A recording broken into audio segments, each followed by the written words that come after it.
น้องนี่ยำจังจุ่มดังติแตะตรงตัวนึงประปุดเมตาได้ลูกยำติวเสียงจันเฮงกอดบานตัวคลาหายนึงปากกาหรือหมดนั่นนะประปุดเมตานั่นคือแตะตรงตัวนึงvà sa thu bay on và số mà hai con sao bằng o đại dương nhom đại ban sang đi pi à tây tại chiết đây chiết đi đây chiết nana đây oi cá tại chiết mà hai con sao tay mười mốc sông châu miền đo bong pro nâng lục ông và nâng nhiệt nhôm bột bò sa bằng o oi man chấm này mà hai con sao nô chiết chạy rồi phật chạm tục tay giang cô cứ bèn lập biên sôm ác mô tani បងប្អូនអាចចូលរួមបានណាចូលរួមបានអញ្ចឹងគឺកាលពីនិយាយហ្នឹងគឺ1អង្គ$20ប៉ុន្តែបើសិនជាលោកជំទាវចរចាទៅបានតម្លៃទាបជាងហ្នឹងយើងចោះជាងហ្នឹងទៀតបាទចោះជាងហ្នឹងទៀតអាហ្នឹងគាត់ប្រាប់ជូនដល់បានតែពុទ្ធបរិស័ទដែលបានចូលបច្ច័យ$20ក្នុងមួយអង្គលុយដែលនៅសល់និយាយសាមញ្ញហ្មងលុយដែលនៅសល់ពីជាវព្រះយើងយកទិញផ្លែឈើទិញអីផ្សេងៗណាសម្រាប់តុបតែងបាទតុបតែងព្រោះអីទីស្នេហ៍មកជាតិមាន1000មុខបាទមាន1000មុខហ្នឹងហើយអញ្ចឹង1000មុខបាទគ្រប់មុខអញ្ចឹងគឺចង់បញ្ជាក់អញ្ចឹងបើសិនជាពុកម៉ែបងប្អូនចង់ចូលរួមបាទព្រោះឥឡូវចូលច្រើនណាបាទចូលច្រើនខ្លាចអត់បានចូលណាបាទចូលទៅឬអត់បានចូលព្រះអង្គទៀវទេ1000ជាងព្រះអង្គហ្នឹងហើយច្រើនបើសិនជាអត់បានចូលរួមផ្ទាល់មួយលោកទៀវទេតាក់ទងមួយពួកខ្ញុំបាទចូលមកបាទហើយចាំខ្ញុំយកជូនលោកជំទាវហើយថតវីដេអូជូនពុកម៉ែបងប្អូនណា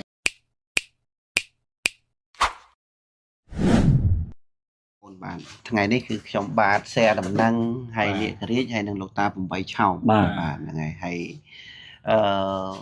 ថ្ងៃនេះបានជុំគ្នាហ្នឹងគឺមានដំណឹងពិសេសមានថាចង់ចែកជូនពុកម៉ែបងប្អូនណាហ្នឹងហើយហើយក៏សូមសួរសុខទុក្ខពុកម៉ែពីចម្ងាយផងណាបាទសួរទាំងអស់គ្នាណាគ្នាហ្មងបាទហ្នឹងហើយអញ្ចឹងគឺតាក់ទងនឹងការសួរសុខទុក្ខឮដល់ណាសួរសុខទុក្ខដល់នោះបងណាបាទឮដល់ណាឃើញហ្នឹងហើយបានឃើញបាទហ្នឹងហើយអញ្ចឹងសម្រាប់បងសុខសប្បាយធម្មតាហ្នឹងសុខទុក្ខធម្មតាបាទសុខទុក្ខធម្មតាអត់មានពិបាកអីទេបើថ្ងៃកាន់ថ្ងៃកោបងប្អូនណាព្រោះមនុស្សតែកើតមកហើយស្ថិតនៅក្នុងសមញ្ញលក្ខណៈទាំង3ឆក់កដៀតអនិច្ចំមិនទៀងទុក្ខំជាទុក្ខអនត្តាមិនមែនជារបស់ខ្លួនបាទអញ្ចឹងវាប្រែប្រួលហើយទាំងបងប្អូនឯងទាំងខ្ញុំបាទមិនមែនជាតែសុខរហូតទេបាទថ្ងៃកាត់ថ្ងៃកោបាទថ្ងៃកាត់ថ្ងៃកោតែចុះនាគរីវិញមិនដែរខ្ញុំសុខទុក្ខធម្មតាទេបងថាយើងសមមិញសមថ្ងៃយើងចុះមកលើភ្នំអញ្ចឹងវារៀងចុកដៃចុកជើងខ្លះអញ្ចឹងណាចុកដៃខំប្រឹងវិញហ្មងវាត្រូវហើយព្រោះយើងឡើងភ្នំក៏ប្រឹងចុះក៏ប្រឹងអញ្ចឹងចុះប្រឹងហ្នឹងហើយបើអត់ប្រឹងទេវាថាវាអត់មានប្រាំងទប់អត់ប្រាំងទប់ហ្នឹងហើយអញ្ចឹងគឺមានសុបាយមានទុកណាបាទសុបាយមានទុកបាទនិយាយអញ្ចឹងតាក់ទងនឹងកម្មវិធីប្រហែលថ្ងៃនេះខ្ញុំនិយាយថ្ងៃចុងក្រោយមួយអូបើថ្ងៃចុងក្រោយដែលយើងនឹងហែទៀនព្រះវស្សាទៅកាន់ភ្នំកាច់កោតបូរីហ្នឹងគឺថាបើនិយាយប្រសិទ្ធភាពវិញហ្នឹងហើយមហាអស្ចារ្យអូហេតុអីបានថាមហាអស្ចារ្យបាទយើងមិននឹកស្មានដល់ថាមានពុកម៉ែបងប្អូនរបស់យើងគាត់គ្រប់គ្រងលោកជំទាវទៅភ្លុកទឹកភ្លុកដីហ្មងបាទព្រោះថាថ្ងៃទៅដង្ហែទៅវត្តសម្បូរដូចជាល្មមធម្មតាបាទថ្ងៃទៅព្រះរាជទ្រព្យក៏ដូចជាល្មមដែរវត្តសុទ្ធក៏ល្មមក៏ល្មមដែរប៉ុន្តែថ្ងៃចុងក្រោយមកដាច់ព្រាត់មកកាច់កោតបូរីនេះចប់និយាយបាទមិនចប់និយាយរឿងអីទេបាទគឺរកកន្លែងដើរសឹងតែមិនបានហ្នឹងហើយបាទហើយកន្លែងដាក់ឡានបើកន្លែងដាក់ឡានខាងក្រោមវិញចប់ដែលពុកម៉ែបងប្អូនស្លុកបានទស្សនាវីដេអូរួចហើយដែលយើងដាក់ចាក់ផ្សាយណាបាទគឺទុកតាំងពីទ្វាអធិស្ឋានតាំងពីកម្មចដាឡើងរហូតមកដល់កន្លែងរូងពោះយាមមុខពោះយាមមុខហួសនឹងទៀតបាទដល់ជាការច្រើនបាទច្រើនមែនតើហើយបើនិយាយពីមនុស្សវិញយើងអាចរាប់បានថា10000នាក់ហ្មងបាទ10000នាក់ពូច្រើនមែននិយាយទៅមិនថាមនុស្សសំបីដុល្លារពាន់ឡានពាន់ឡានហើយដល់ពេលច្រើនអញ្ចឹងវាបាទខ្ញុំមានអារម្មណ៍មួយណាពេលដែលខ្ញុំអត់នឹកស្មានទេព្រោះថាកាច់កូនបរិយរៀងរាល់កម្មវិធីបុណ្យធំបុណ្យធំដូចជាប្រសាបូជាមៀកបូជាឬក៏ចូលឆ្នាំអញ្ចឹងណាពុទ្ធបរិស័ទក៏ច្រើនដែរពេញនៅអាកន្លែងដំណាក់គោអញ្ចឹងណានៅឬក៏កន្លែងដើមពូក៏ប៉ុន្តែកម្មវិធីហែទៀនភាសាឆ្នាំនេះវាលើសពីអ្វីដែលយើងគិតទុកបាទព្រោះពីមុនពុទ្ធបរិស័ទច្រើនប៉ុន្តែมันជាអៀតដល់ថ្នាក់ហ្នឹងឯងបាទมันជាអៀតដល់ថ្នាក់ហ្នឹងទេហើយសារនេះมันជាអៀតថាពុទ្ធបរិស័ទទេគឺជាអៀតកន្លែងដាក់ឡានបាទពេញព្រៃទាំងអស់ពេញព្រៃបាទអញ្ចឹងកន្លែងនេះផងដែរសូមជម្រាបជូនពុកម៉ែបងប្អូនណាបាទដែលគាត់ព្រោះមានលោកឪពុកអ្នកម្ដាយច្រើនដែលគាត់ទៅរាប់ពាន់រាប់ម៉ឺននាក់ណា nâng ngày chẳng bà quạt chẳng khơi rụp quạt chẳng khơi tật tập hiếp cho tầm mơ channel phụ nhóm đấy bạn phò hoài tật tập hiếpคือbạn phò cho ô cho tầm mơ video muốn miền này bố miền ném nái luôn phục lá quạt tứ quạt xong ô ôn thon môi nâng ngày chẳng khơi chứ chẳng dây thay vậy nếu về đại quạt tới nó cứ quạt sông côn sông chào bay ở bàn để cho rùm chẳng nè vẫn quạt trong ao con trai quạt bằng khơi vô được thế này này mai là lâu ôm mà lâu dây là lâu mi lâu ta này một đầu nung quạt cố đây mà lâu nhà sực đây nâng lực tè phong nè hai dục phiệt thao ô ấy này nè chẳng đi cái thà ở cha mình tên sầm hẹp tật tập hiệp bài lý nè tật tập hiệp này hết trong hạ hai đi chỉ mùi nông thôn tê slam hà chết nam chỉ mũi trong hạ hai đó nâng ngày gọi là tê slam hà chết trời rồi nâng bà trở thì nâng thầy lược đi hết xong bay từ lúc tiêu luôn ấy nhá lúc tiêu xuyên chẳng hề nhá nè có nhẹ vào khăn nhẹ vào mình nâng man thà hai tiếng sáng ngày trong buổi mau trong lòng lắng á nè bà đi cứ chuyện lương để ở cha trong cùng mai vòng cổ đó mình thấm được cho mình ấy để từ xa ấy ấy tên là cam mật thi cùng mai vòng cổ được cho mình tên là cho chỗ đấy nữa tiền xa mình chắp vịt hai tim một hay phi tới nè là ngày dân sinh hẹp lan ngô kroi kroi để có lấy cùng mai vòng cổ đi lúc mà phi cùng năng cho anh phi rốn á và để xa đây ngày lúc dùng miền sang phi và khuôn không mẹ đẹp để xây dựng tí nè và hai bảo thì là rôm mà liền hay chẳng đẹp thì là đồng khai sợ rồi còn địa sò không mai vòng cổ cho mình toàn bán đặt luôn mười bàn đặt này mười bàn mà bị cùng sáng mà đấy là có nhiều mùi này đây đi cứ thay không mai vòng cổ trào nè hay bỏ đồng khai nó thôi buôn đồng khai cái hỏi á nè anh ấy cứ xa tay cái lại không mai vòng cổ ba nên cùng mai vòng cổ thì nhớ cụ con đang tham gia con tay quát tay nữa mình ở xa sân nám nọt nó là chung tông chung máu này chắc thi khai ăn bán phở cũng đó ăn bán mình này đằng nào mình cha mình ấy này ngày mà rồi nó cứ mau to và bạn này nó cứ nông cây cột và đấy là mình đang khai ra mà chế bạn cùng mai vòng cổ mưa nó chạy tay nhưng mai vòng cổ này chơi chun cùng mai vòng cổ cho bạn khơi nhé có bàn tay tôi nhà nàng ở đây trường từ cùng phong tại phương đồng hà từ bờ đào ấy bông mai phong nè bạn là ngày chân nàyคือbạn đóนี่คือก่อนที่หนองนาเมาคลักหลายบาดให้ชะลอเพลิงบงมันยังก็เมาช้าได้บาดเมาช้านี่ไอ้ก็ชุบติงดิติงนุกไอ้จังเตอร์จะโหจะหายบาดตามเพลือนะบาดเหยียบไปปรามเลยนั่นคือทางบ้านตรงไม้บางคนนี่คือลานมาปิดทางพนมปิงนะบ้านนี่คือทางพนมปิงนะบ้านนี่คือก่อนมาปิดพนมปิงทั้งทางลานขบวนคือชื่อมาคอยชื่อมาตามเต้าบ้านจังตีเตี้ยนี่คือช่องทอดดังปีมุกเขาบ้านดังกรงบลีnên thà con bẩn lýยังสมัยngàyนี้คือทางเพลมาสู่โหเด้บ้านngàyเป็นสตูบ้านไอ้จ้าอย่ามือตะดอลืมพนมเวียไม่ไอ้ไม่เลียงลืมไม่อย่ามือเจียสไนผมให้บางคนนะจังเหลือรถยนต์คือต่อไปจังคือจะหมายกว่าเติมเพลตรังนะเติมเพลตรังก็คือเพลตรังนั่นคือเวียสูเทียงจังฮะผมบางคนนะเพลตรังสูเทียงบ้าน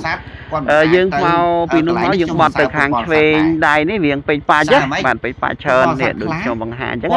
và đây bị dương tới trắng rất lâu về sủa chẳng hết đấy bạn này pro trắng lâu về sủa bạn này chẳng nàyคือdương thom mà bị nông pin này bạn nông pin hay là hẹp để chơi đi đi lồng pin mà tam cao tiền bạn này màu to bạn này chẳng tới có chuyện ở sте nè bạn phật tiền từng o thì cùng mày còn sống bay đã cụ nhóm của bạn phật tiền smart này hay ở vậy đây ខ្ញុំមិនពុំមកបងប្អូនគឺថារថយន្តច្រើនបាទកំពុងតែធ្វើដំណើរបណ្ដានេះគឺថាបណ្ដាលវត្តគុកបាទបណ្ដាលវត្តគុកហ្នឹងរំលឹកដល់សហើយបាទ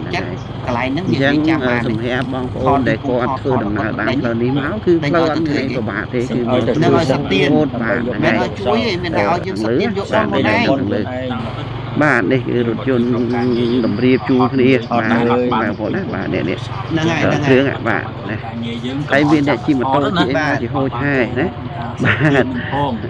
ការសិក្សានឹងគឺកំរបាទនេះបងប្អូននេះគឺជាទស្សនវិជ្ជាវត្តភ្នំគប់បាទហ្នឹងហើយវត្តភ្នំគប់ឥឡូវគឺចាប់តាមធ្វើចិន្តាឡើងហើយពុកម៉ែបងប្អូនចង់ចូលរួមในការធ្វើចិន្តាឡើងវត្តនេះវត្តបុរាណនៅខាងលើតាំងពីសម័យមុនអង្គរបាទវត្តនៅខាងលើទីតាំងវត្តបុរាណណាបាទឥឡូវគេធ្វើចិន្តាឡើងហើយណាបាទនេះចិន្តាហើយអញ្ចឹងបើចង់ចូលរួមធ្វើចិន្តាអាចចូលរួមបានហើយមួយទៀតតាមសធាពុកម៉ែបងប្អូនណាហើយបើអត់បានមកផ្ទាល់ទេផ្ញើតាមខ្ញុំក៏បានដែរលេខទូរស័ព្ទខ្ញុំដាក់នៅលើវីដេអូហ្នឹងហើយការចែករំលែកបាទនេះគឺជាវត្តបុរាណមួយបាទពុកម៉ែបងប្អូនហើយខ្ញុំកំពុងតែធ្វើដំណើរមកដែរហ្នឹងណាបាទនេះមើលមុខខ្ញុំតិចបាទមកថតបាទនៅខាងក្រោយនេះគឺមាននាគរាជមានចម្រើនធីវីមានខ្ញុំមកផ្សាយដំណឹងណាបាទនេះនេះបាទនេះមកហើយចូលដល់កន្លែងនេះផងដែរសម្រាប់ខ្ញុំគឺថតទស្សនវិជ្ជាចែកជូនពុកម៉ែបងប្អូនបានឃើញបានទស្សនាទាំងអស់គ្នាណាបាទហ្នឹងហើយអញ្ចឹងអរគុណច្រើនពុកម៉ែបងប្អូនហើយខ្ញុំនឹងថតទស្សនវិជ្ជានៅខាងមុខបន្តទៀតបាទរាល់ឈ្មោះទាំងអស់ខ្ញុំបានអាននៅក្នុងវីដេអូហ្នឹងប៉ុន្តែគាត់ថាបងប្អូនខ្លះគាត់បានឃើញខ្លះអត់បានឃើញអញ្ចឹងណាគាត់អូទៅយើងការដាក់កណ្ដាលយើងការដាក់ចុងអញ្ចឹងណាបាទហ្នឹងហើយកន្លែងនេះផងដែរសូមបញ្ជាក់មកថារាល់បច្ច័យដែលរាប់ណារាប់គេថារាប់បាតក្នុងពីកំណត់ទ្រាប់ណាពីកំណត់ទ្រាប់បាទគឺកន្លែងនេះពុកម៉ែបងប្អូនខ្ញុំគិតមានអ្នកអាចគិតណាហ្នឹងអញ្ចឹងសូមឲ្យខ្ញុំគិតថាបច្ច័យដែលដាក់ពីងកំណត់ទ្រាប់ហ្នឹងដកទុកដកអីអត់ទេគឺលោកជំទាវចឹងឥឡូវរថយន្តមកច្រើនណាបាទហើយនេះនៅឡានក្បួនទៀតណាបាទរថយន្តក្បួនមកពីខាងហើយខ្ញុំរាជធានីលង្វែកអត់ទាន់មកអស់ទេនៅ17 18ឡានធំទៀតបាទទូ45កៅអីនេះបាទនេះបច្ច័យមកពុកម៉ែបងប្អូននេះគឺ45កៅអីមាន15 25ច្រើនមែនតើបាទនេះជាហូរជាហែណាបច្ច័យឲ្យបានច្រើនដើម្បីបានភាសាអីគឺសទ្ធាជ្រះថ្លារបស់ពុកម៉ែបងប្អូនចង់ចូលរួមបាទជាពិសេសជាមួយនឹងលោកជំទាវសៀងច័ន្ទហេងដែលគាត់ដឹកនាំធ្វើបនធ្វើទានណាបាទហែទានរសានេះបាទគឺថាសេទៀតបាទនេះគឺថាច្រើនមែនតើបាទមែនតើហ្នឹងហើយអញ្ចឹងគឺមានន័យថាលោកជំទាវអត់មានដកទុកនៅក្នុងកម្មវិធីបុណ្យដកទុកអីទេណាគឺពីងប្រមាណដាក់ទៅទាំងអស់តែម្ដងគ្រាន់តែក្នុងចំនួនបាទនេះគឺច្រើនណាស់ពុកម៉ែបងប្អូនហើយនៅឡានក្បួនច្រើនទៀតណាដូចខ្ញុំជម្រាបជូនអញ្ចឹងបាទតិចទៀតខ្ញុំទៅដល់កាច់កោតបរិយខ្ញុំនឹងថតទស្សនវិជ្ជាផ្សេងៗចែកជូនឲ្យបានឃើញណាបាទហ្នឹងបានឃើញបាទហ្នឹងហើយនេះអ្នកម្នាក់មកញឹមគឺក្នុងកាច់កោតបរិយលោក10ពីហ្នឹងហើយបាទនេះអូអ្នកណែសប្បាយរីករាយនេះបាទណាបាទបាទហ្នឹងហើយកាច់កោតបរិយម៉ែបងប្អូនបាទនេះតាក់តងច្រើនណាស់បាទមាននេះចាំមានចាំបាទវត្តឆ្លៀចចោលចាឡើងកាត់ព្រៃមកធ្វើបន់នៅកណ្ដាលព្រៃពុកម៉ែបងប្អូនមិនធម្មតាទេណាបាទធ្វើបនកដាលព្រៃកដាលភ្នំដែរនិស័យបនច្រើនពេកណាតាមពិតទៅនាគរាជកាលពីមុនណាបងប្អូនយើងមួយចំនួនទៅវត្តសុទ្ធដំបងបងចាំនីទៅស្នាក់នៅណាគុំនៅណាអញ្ចឹងណាបាទធ្វើបន់ធ្វើជួននៅណាឥឡូវនេះគាត់ពុកម៉ែបងប្អូនយើងគឺគាត់បានមកធ្វើបន់កន្លែងព្រះអង្គមកពីងមកអញ្ចឹងបាទហ្នឹងហើយនេះកន្លែងនេះទីតាំងអតីតព្រះអង្គនៅក្នុងព្រៃពីមុនព្រៃច្រើននេះណាបាទហ្នឹងហើយឥឡូវសុកណាបានមកធ្វើបន់ជួកន្លែងហ្នឹងគឺគាត់ងាប់មាត់ហ្នឹងឯងពុកម៉ែបាទទោះគឺត្រង់ថាគាត់បាទកន្លែងរៀនធម៌ហ្នឹងហើយដកគូលពេកណានៅបានចូលបានពីពីងអញ្ចឹងហើយមានអាបច្ច័យ4មួយថាទៀតមកដល់នេះច្រើនមានទៀតណាបាទហើយមានបច្ច័យពុទ្ធសំផ្សេងចាផ្សេងទៀតណានឹងលោកទៀតតាមបានបញ្ចប់ហើយបច្ច័យបន្តទៀតមានថាពេលដែលរៀបចំកម្មវិធីបរិស័ទវត្ថុបន្តដែរបានច្រើនមែនទែនហើយណាផងដែរគឺមានវត្ថុទៀតរហូត21ខែណាបាទកូនបរិយណាអញ្ចឹងកន្លែងនេះពុកម៉ែបងប្អូនខ្ញុំសូមឲ្យលោកមានបងដែលជាម្ចាស់រៀបហ្នឹងហើយនឹងសាមកក៏បានឃើញវីដេអូមុនណាសូមបញ្ជាក់ឡើងបន្តិចគឺតរៀនដែលគាត់យកមករាប់ពីកំណត់ហ្នឹងណាតរៀនគឺលោកជំទាវដកយកប្រគេនលោកមុនហើយណាមុនហើយទុកទៀតមកខូចសូមបាក់ទឹកបាក់សូមតបទឹកងឹតដីដើម្បីទូមគាត់ពីហើយទៅតែថ្មីដាក់ឲ្យតែថ្មីដាក់ឲ្យហ្នឹងជារួមវិញអញ្ចឹងឯងលោកបរិស័ទឆ្ងល់ចិត្តអ្នកថតបាត់តេរីទេណាបាទនេះគឺបាទយកទៅប្រគេនវត្តគេលោកមុនមានជាហូរជាហែហើយគាត់ពេលថ្ងៃហ្នឹងគាត់ទិញបណ្ដាក់វិញហ្នឹងណាបាទហ្នឹងហើយនេះគឺតកតងទៅនឹងកម្មវិធី hai tiền về xá đừng sập tiền nữa nè bạn ở phía để sập tiền hay cho xong group á hay thứ ngày nâng phong đá thì bạn đi chơi từ mà đau lâu con trâu nông ta chỉ côn bật rây ấy mày mong muốn à mà này dùng hàng một trường men này nó ở bên bong cũng như nhập vào chứ hôi chứ hai mà này tình mùng tình tình ấy đi nè lượng nè đôi chứ hôi lại đi ô đây cũng mày muốn trả na bạn trả là nét chụp riêng nông ấy và hồng cũng dùng ôi cùng mà bong màu chắc chắn quả score đấy nè bạn này nó bạn tình đi bên đó nó mà phải đăng thì mình nạt đăng ngày hai số chơi vào rồi thì ô số pro nè số chơi vào rồi đập lăng bạc sọ hay nó bạn cờ ru lăng lông lúa chứ này bạn chẳng mình thà ở trà mình tên cầm thì này hay bật to bị nung máu còn miền cách nâng hai tiền và xa được trong điệp rồi mình chẳng cứ miền địa việc bay tháng ngày cứ một pay phẩm bấy nâng một pay phẩm buồn nè bạn nâng hai miền pram vọn đại trong lúc cứ miền buồn vót mỗi tiết cứ chia ti cả rạ bù chia bài của sát na cứ nông cái chỉ cột bờ bạn cái lái ní phong mai phong ôn bật cất ở đó cứ ở cha khang mình tên ở cha mấy luôn chùm tiêu quan thiệp cho môn vốn ở miền ca kruông tục ti xem mẹ piên cầm nọt tròn đấy hết nè tha dương phương cầm thì sắt tiền ấy thò mà na chẳng tới hay vô kiên tam vót nhá nè vấn tay ở vây để luôn chùm tiêu riệp nè riệp pram vót nè hai đấy bằng con mình riệp ở mùi hai đấy mình riệp bờ đấy hai đấy mình riệp tại buôn vọt chẳng hạn nè hai ấy ban chỉ riệp buôn vọt hay biến ca chỉ con vào đấy mà cả lại thế này đấy p đại dương kết shop tới đó mình tham vừa cha mình tên bảo cha mình qua riệp tới vừa mình nâng smart á buôn vọt mình tha chiều vọt pin lình vọt bài của bột sạt này dưỡng nè còn tay môi cả lại thế mình men chiều vọt đi chẳng hạn nè bạn chẳng bây dương cả lấy từ bánh việc riệp đôi chia nấu lợp hành đây bây giờ mình miên bột trà buồn bỏ ong về này bảo là ngày nấu miên mùi bỏ ong tiết cứ presa mệt trai bạn chẳng về si cái này bạn hay xóm nắng trong cái chỉ cốt mình toàn khai chỉ vót ở ram bật bờ con đây con nó chia cái lấy sẽ cả đã bầu chia mày đấy tiếp đối chỉ presa mệt trai chứ nghe là ngày khơi khơi nhé bạn khơi nhé bạn là ngày cái lấy nó ngày trong cái lấy mưa mùa cái lấy đấy cứ đôi đầu from hôm tối chứ nên ngày thơ miền bột buồn và ong để bàn trà đằng hái mùi thức cái presa mình trai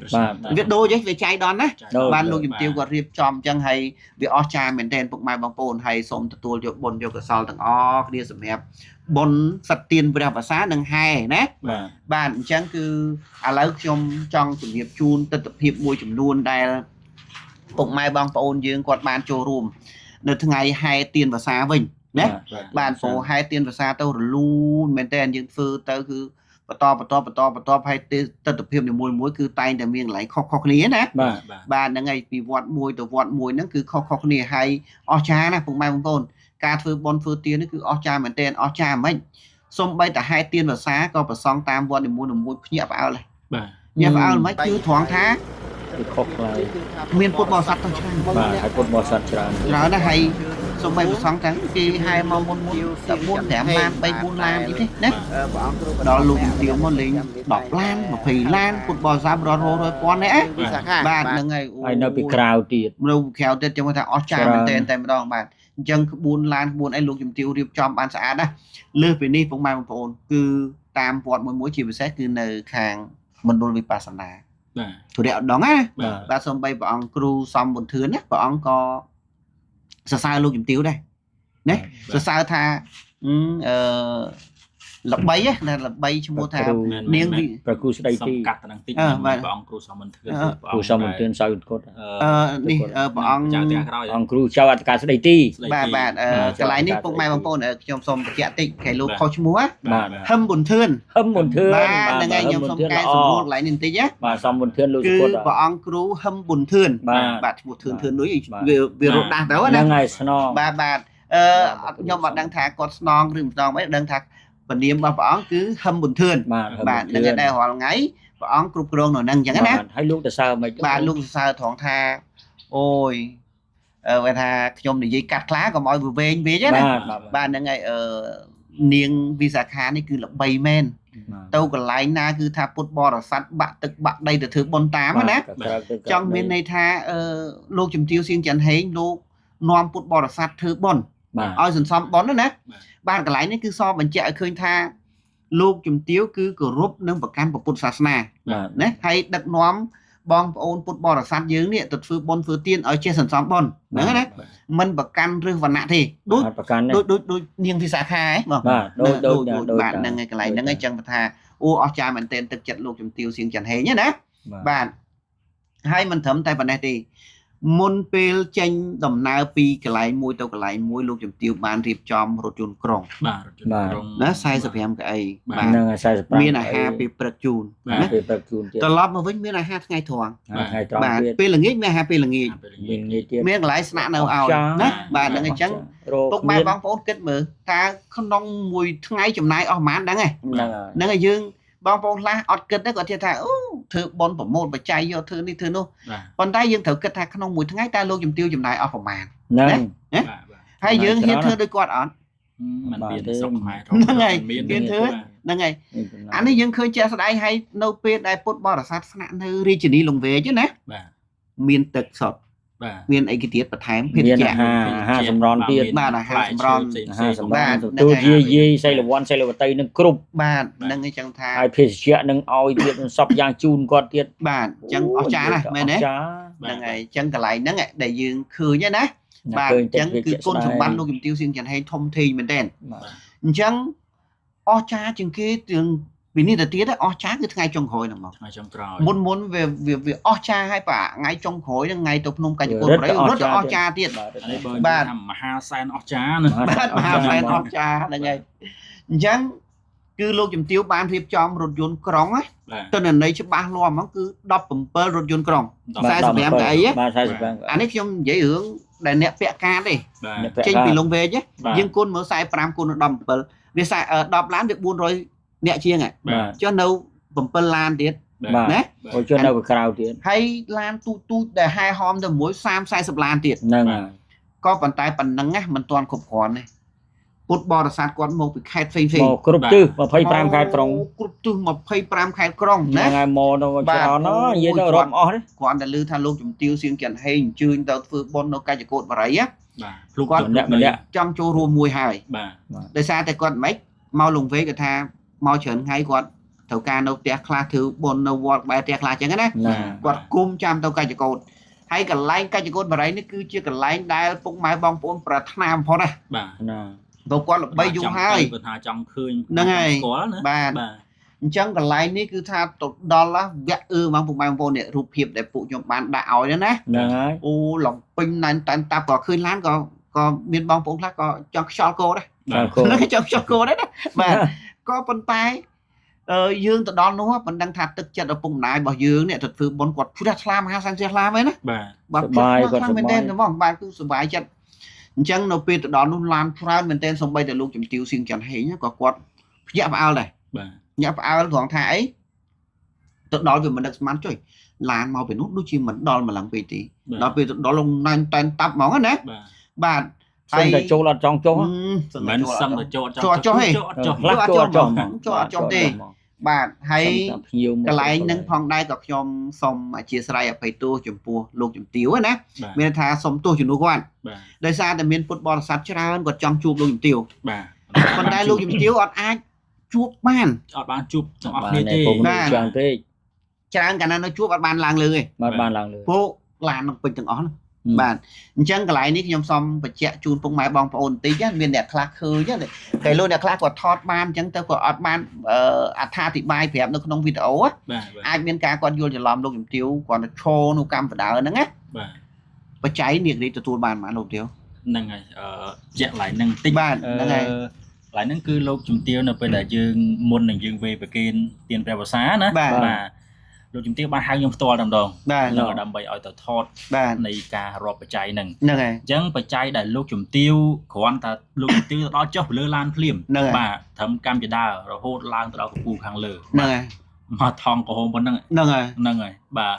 ហើយរាប់ត្រួសភ្លាមហ្នឹងគឺបាន10លានភ្លាមគ្រាន់តែភ្លាមពីកម្មចដាហ្នឹង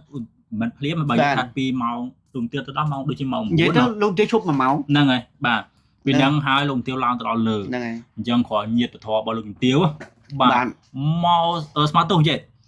ដូចសម័យរួមនំប៉័ងអញ្ចឹងហ្នឹងហើយប៉ុនម៉ែនហ្មងបាទអញ្ចឹងហើយលោកជំទាវក៏គាត់ជ្រះថ្លាហើយសំខាន់គឺថាពុកម៉ែបងប្អូននៅពេលដែលបានចូលរួមបច្ច័យមួយលោកជំទាវហើយគាត់សប្បាយចិត្តភ្លេចថតរូបហ្នឹងហើយអូម្នាក់ប៉ុស្តិ៍ ទុកជាអនុស្សាវរីយ៍បាទបើនិយាយពេលហ្នឹងពុកម៉ែបងប្អូនខ្លះក៏សោកខ្ញុំបាទអាពេលដៃមកជាហៀងខ្ញុំពងកាន់ទូរស័ព្ទខ្ញុំថតវីដេអូអញ្ចឹងគាត់ឲ្យជួយថតឲ្យពេលហ្នឹងខ្ញុំហេវដែរខ្ញុំនំប៉័ងណាដល់ពេលយើងនំប៉័ងនឹងដាក់ណាអញ្ចឹងខំនៅមាត់ដែរទទួលពីគាត់ថតទៀតហើយមានតែដូចថតខ្ញុំពងខំនំប៉័ងដើរបាទកំពុងថតដើរសប្បាយដែរសប្បាយធ្វើបន់បាទធ្វើបន់អញ្ចឹងប៉ុនកន្លែងហ្នឹងចង់បញ្ជាក់បន្តិចនៅពេលដែលរាប់លុយនឹងសពសរុបណាបាទដូចជា13លានជាង13លានជាងអញ្ចឹងខ្ញុំចង់បញ្ជាក់កន្លែងហ្នឹងថាលុយដែលពុកម៉ែបងប្អូនបានឃើញគេចូលបច្ច័យមួយលោកជំទាវនៅខាងក្រោមហ្នឹងណាគឺលោកជំទាវអត់បានយកទៅណាទេយកទៅដល់លើរាប់ហើយបន្ទាប់ពីរាប់ហើយជូនលោកគ្រូទាំងអស់មកបាទអាហ្នឹងលុយនេះជូនទាំងអស់បាទសំខាន់គឺកាមេរ៉ាយើងសាកសីនៅផ្ដិតផ្ទាល់នឹងតែម្ដងអញ្ចឹងជូនទាំងអស់តែម្ដងគឺ13លានជាង13លានណា13លានជាងហើយបច្ច័យ4ផ្សេងលុយយកទៅពីលងវែកមិនថាថាបកាយកពីលងវែកផ្សេងទៀតណាផ្សេងទៀតបាទថ្ងៃអញ្ចឹងបច្ច័យក្នុងពាងកំណប់ទ្របនោះផ្សេងទៀតបច្ច័យបើសិនតែសរុបមិនតិចលានភ្លាមនឹងផ្សេងទៀតបើសរុបតែក្នុងពាងផងមិនតិចលានពាងកំណប់ទ្របដែលយកទៅជូននៅភ្នំកញ្ចកូនបរិយហ្នឹងគឺ10ពាងណាពុកម៉ែបងប្អូនណាប៉ុន្តែខ្ញុំអត់ដឹងថាបច្ច័យមានប្រមាណទេគ្រាន់តែដឹងថាមាន2ពាងគឺពេញអាផ្សេងទៀតវាមានវត្ថុទានខ្លះអីខ្លះចឹងណាបាទហ្នឹងហើយគ្រាន់ថាកញ្ចកូនបរិយច្រើនជាងគេច្រើនអ្វីដែលច្រើនហ្នឹងតាមពិតទៅខ្ញុំចង់ជំរាបជូនពុកម៉ែបងប្អូនថាមិនក៏ធ្វើបុណ្យវត្ត5មិនក៏ខុសគ្នាតាមពិតមិនមែនចឹងទេលោកជំទាវគាត់ចង់ថាពាងផ្សេងទៀតយើងដាក់វត្ថុទានអីទាំងហ្នឹងណាហើយចង់ឲ្យ